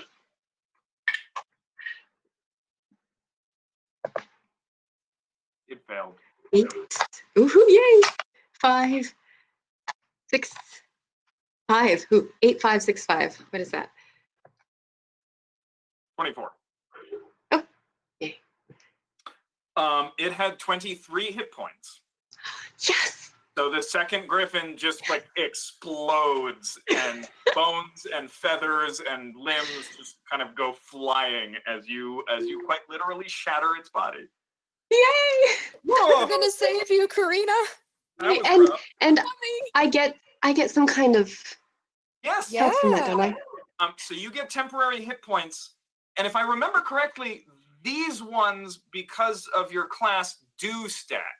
Oh, except Yes. you're elf, so it doesn't matter. So yes, you gain a certain number of hit points. Temporary. Yes. Whatever. We'll get that later. Actually, I think it's just straight hit points. Yeah, I think if I'm maxed out, then it goes to temporary. All of your abilities sound too similar. They do. I know. I'm like, And life tap. Ah! yeah. Ooh. Oh no! So life tap is a specific attack that if it kills a creature, you gain hit points. It's not any time you kill a creature. It's if Wait, you no, I think that's something else because there was one thing saying like if me or any like zombies under my control. Oh, I remember that. Is that Soul Harvest? Yeah, I There think it so. is. That Yes. sounds familiar. Yes, okay, At very the end good. of your So turn, yes. you or any undead under your control have killed, you gain hit points equal to your necromancer level. So you gain 6 hit points. There we Yes. go. Great. Woo. Nice. Karina, you're up. Okay, first things first. At the end of my last turn, I did not make my wisdom saving throw. Like I didn't throw the die to save against the fear.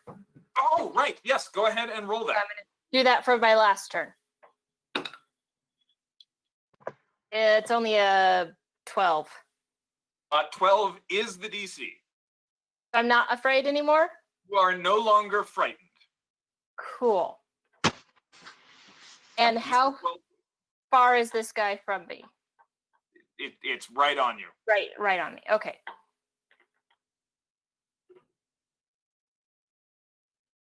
Cool. I'm gonna, realizing that I'm no longer scared of it, I'm going to take a moment to contemplate all of the things that I've learned in the last week or two. And I'm just going to say, look, right? You know, I've been sort of out more for an adventure than anything else, yeah? But, like, that's okay, isn't it? But anyway, if you're out there and you can hear me, So really that's about appreciate all. not dying. That's about all of the speaking that you've got time for. Okay, sure. And then I will stab it with my dagger twice, hopefully. Okay.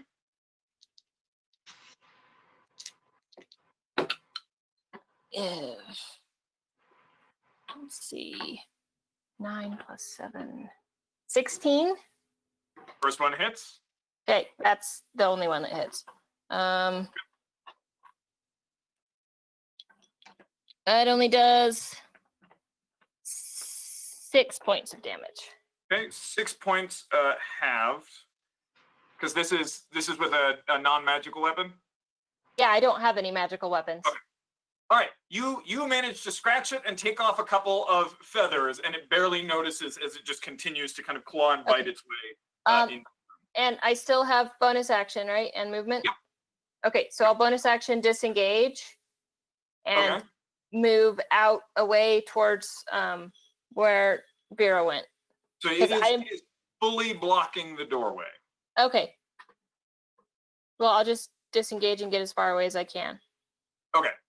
You're still within reach. It's a very small cabin. Okay. Do I Um, use my last healing spell? Or do I save that? I'll healing word myself because Okay. I'm really bad. Okay. Alrighty. 7 points. Good. Okay. that griffin is dead. Vera, you are up.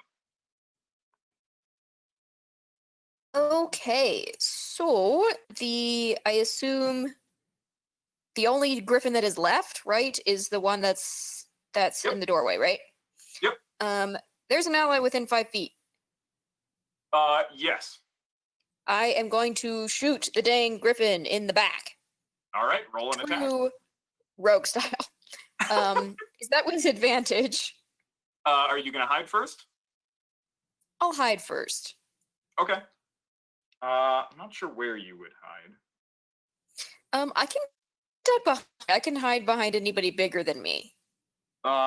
It is. Yeah, that's exactly what I was going to say, Grace. You can hide behind someone bigger than you. Because halflings. Yes, because the deck, I assume, is full of people. And I'm reasonably far away from it, so I would just duck behind the nearest person.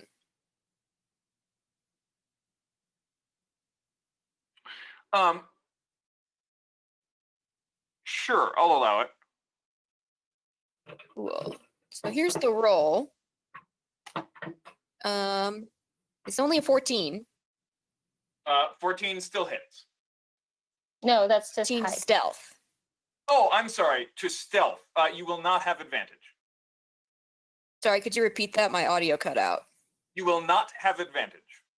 Okay, so I will shoot it. And it is only a 15 to hit, though. 15 hits. Yeah, low armor class. Okay. Oh, good. So that's 3d6 plus 4, but that is going to be halved. So it's 2 plus 5 plus 1 is 8. Plus 4 is 12, halved to 6. Okay, 12 halved to 6. All right. That is your turn. It's going to continue to try and get Karina. Straight rolls. Okay, so bite and claw.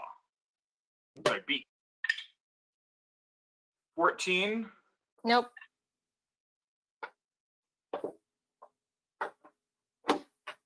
It bites at you and ends up burying its beak in the wood, and it appears slightly stuck.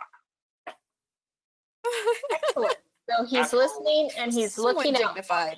I have rolled so many natural ones that it's ridiculous.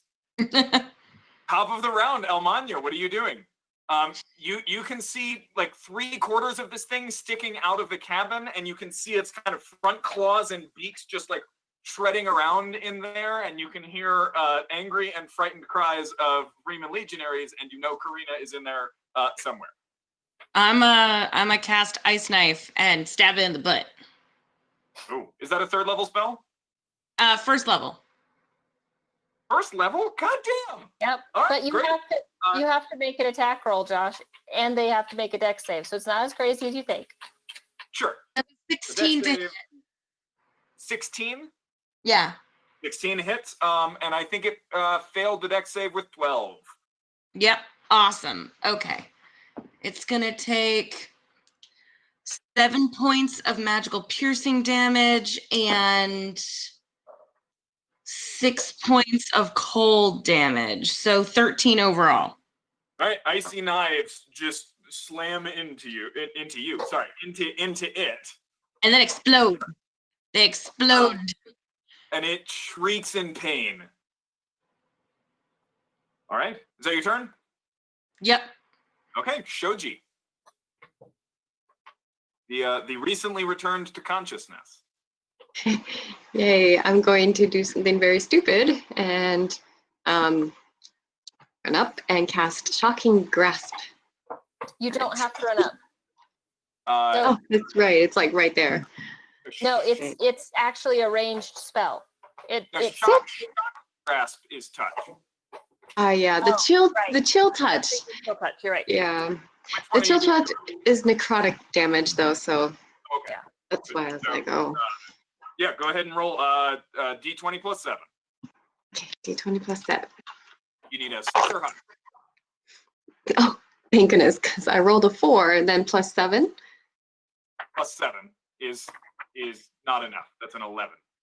Oh, You do have, although because this is melee, you do have advantage because you're flanking with Karina. That's right. Yay. Yay. Okay, that's a little better. 7 plus 7. Yeah, 14 hits. Whew. All right. You need only a 6 or higher. Oh, that's great. Okay, and then that's what, 1d8. It should be 2d8. Oh, that's That's right, your- because I'm level 6. 6th level, yep. Oh yeah. Oh, Cantrips. cantrips. My new best friends. 6 and 8. Wow. 6 plus 8. I'm so bad at math. Okay. 14 points of lightning damage. Okay, you run up and just kind of slap it on the lion rump and just runs through its body, and it kind of convulses in pain. Which brings us to Karina. Karina, you are desperately, well, you were desperately locked in combat until it locked its beak into the wood like a dumbass. And now you're just kind of standing there. What do you want to do? Okay. I'm gonna just continue that. I won't role play through it all, but I'm still continuing that conversation. And Okay. I will go ahead. You've got another 6 seconds to continue it now. Okay. Yeah. Well, you know, I really appreciate the fact that you're looking out for me and all of that. And I really appreciate if we couldn't all die. And I'll figure out a way to make things work, okay? Just help me hit this guy. All right, roll your attack with advantage. Cool. Oh, that's crap. It's still 16. 16 hits. Armor class is 13. Like, Okay, cool. it's not a high armor class. Then I'll roll again for my second attack, right? Because I can do a bonus action strike. Okay, that one definitely hits. So you can do a bonus action attack if you have a dagger in each hand. Yeah, which I've Okay. stowed the bow at this point because I don't have.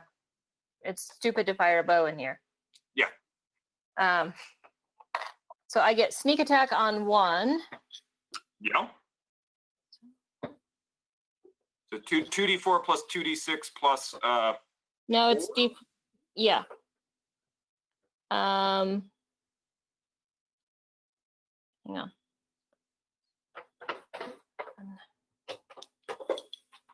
$15.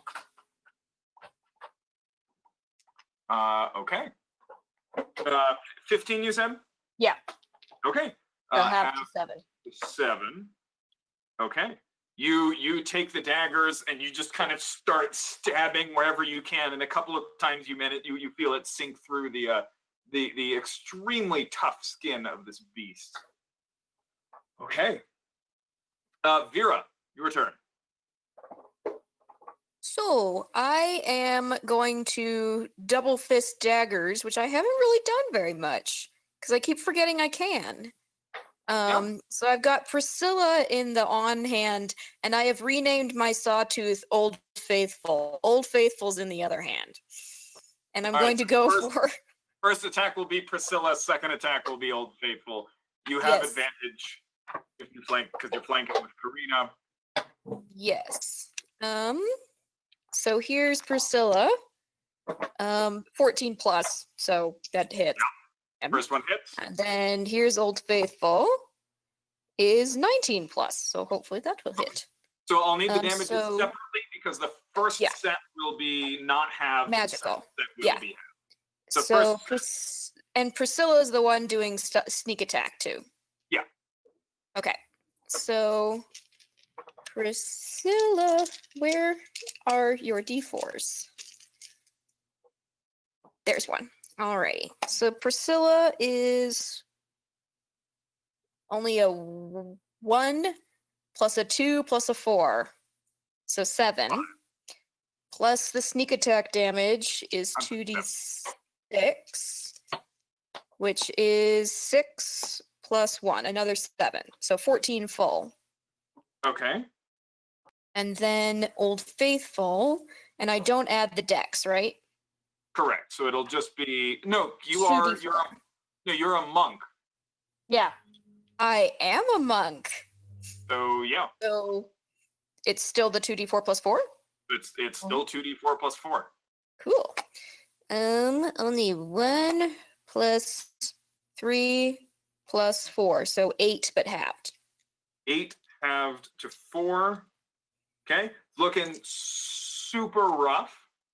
Yep, that's all I got. It's its turn, and it gives up on Karina because people are shocking and shredding its flanks. So it's gonna pull out of the cabin and just kind of whirl on you guys. Vera, you're Do really I get an attack? Oh, yes, you would. So Vera, you're really small. So with But advantage? With advantage. But Elmania, you're a giant bird and part of its normal prey. So we're going to go 1 through 10 Vera. It's a 1. Karina, Do I get to add sneak attack? you do. No, sorry, because you just used it and it hasn't come back around to your turn. So I hit with the 18 plus. Yep. So that's only 4 points of damage. 4 No, points, 6 points of damage, so half to 3. half to 3. And it's going to try and grab Vera. Oh, well, 11. So it's going to use its second attack to try and grab Vera. 17. Ooh, that just hits. Just hits. It grabs Vera and begins to fly away. Shoji, you get an attack of opportunity. It cannot be a spell, though. Sorry, you're muted, Beth. Still muted. Sorry, Beth.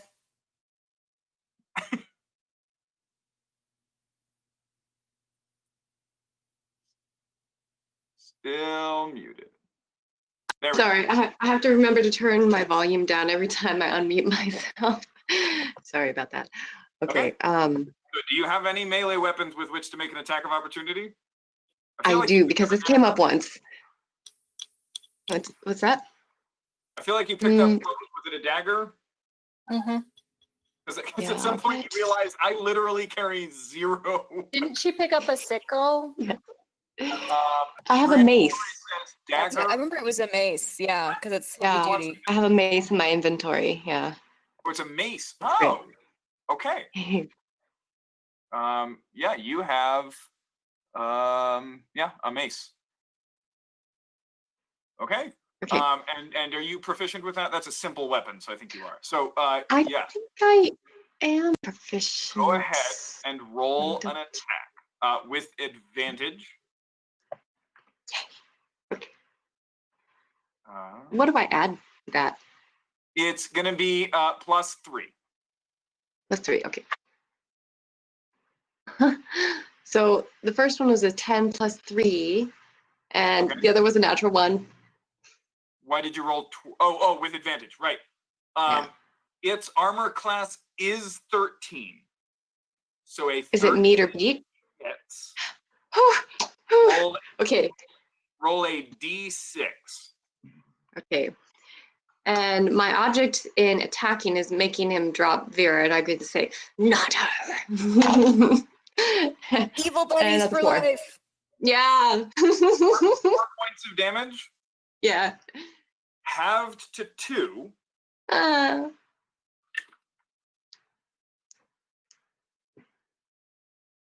Which is exactly how many hit points it had left. I told you it was evil buddies for life. So Shoji, returning the favor from not 6 seconds ago, as you kill this griffin with a mace. Oh, I want to whack it so hard that its head comes off. And you get all of its hit points. Yeah, I get the hit points.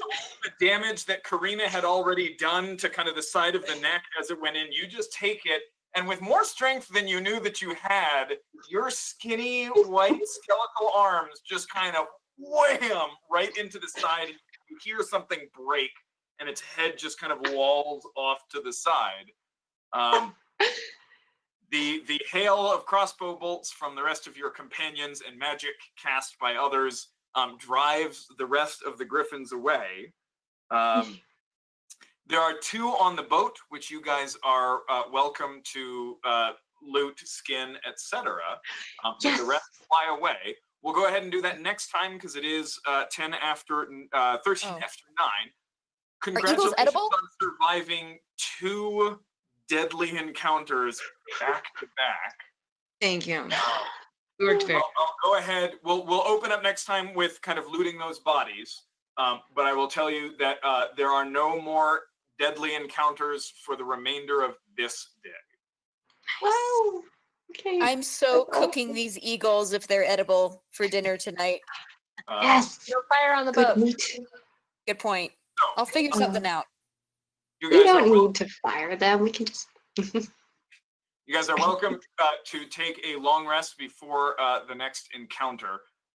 You do run into, there are lots of other encounters, but all of your hirelings deal with it. It's either like treants hucking rocks at your ship, and your navigator gets around them. Some kind of raccoon-looking like humanoid that are actually wearing like crude clothing sneak aboard to like steal stuff and poison and knife people, and you guys manage to drive them away.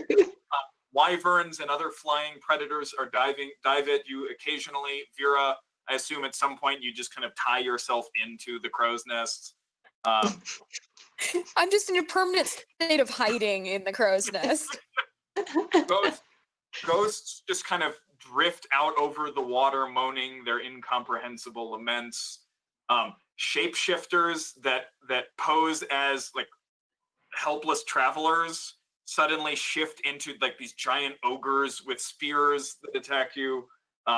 Large pillars covered with arcane runes seem to attract elementals that huck fire and water, and something massive underneath the surface that doesn't end up attacking the ship, but as it like goes under, the whole ship kind of swells up in the river.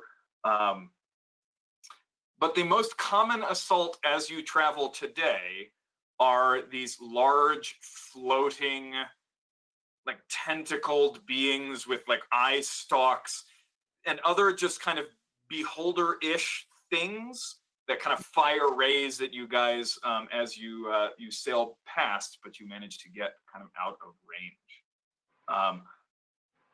But your companions handle all of that, and you pass the rest of the day without any combat that you guys have to throw down in. Oh my god. All right.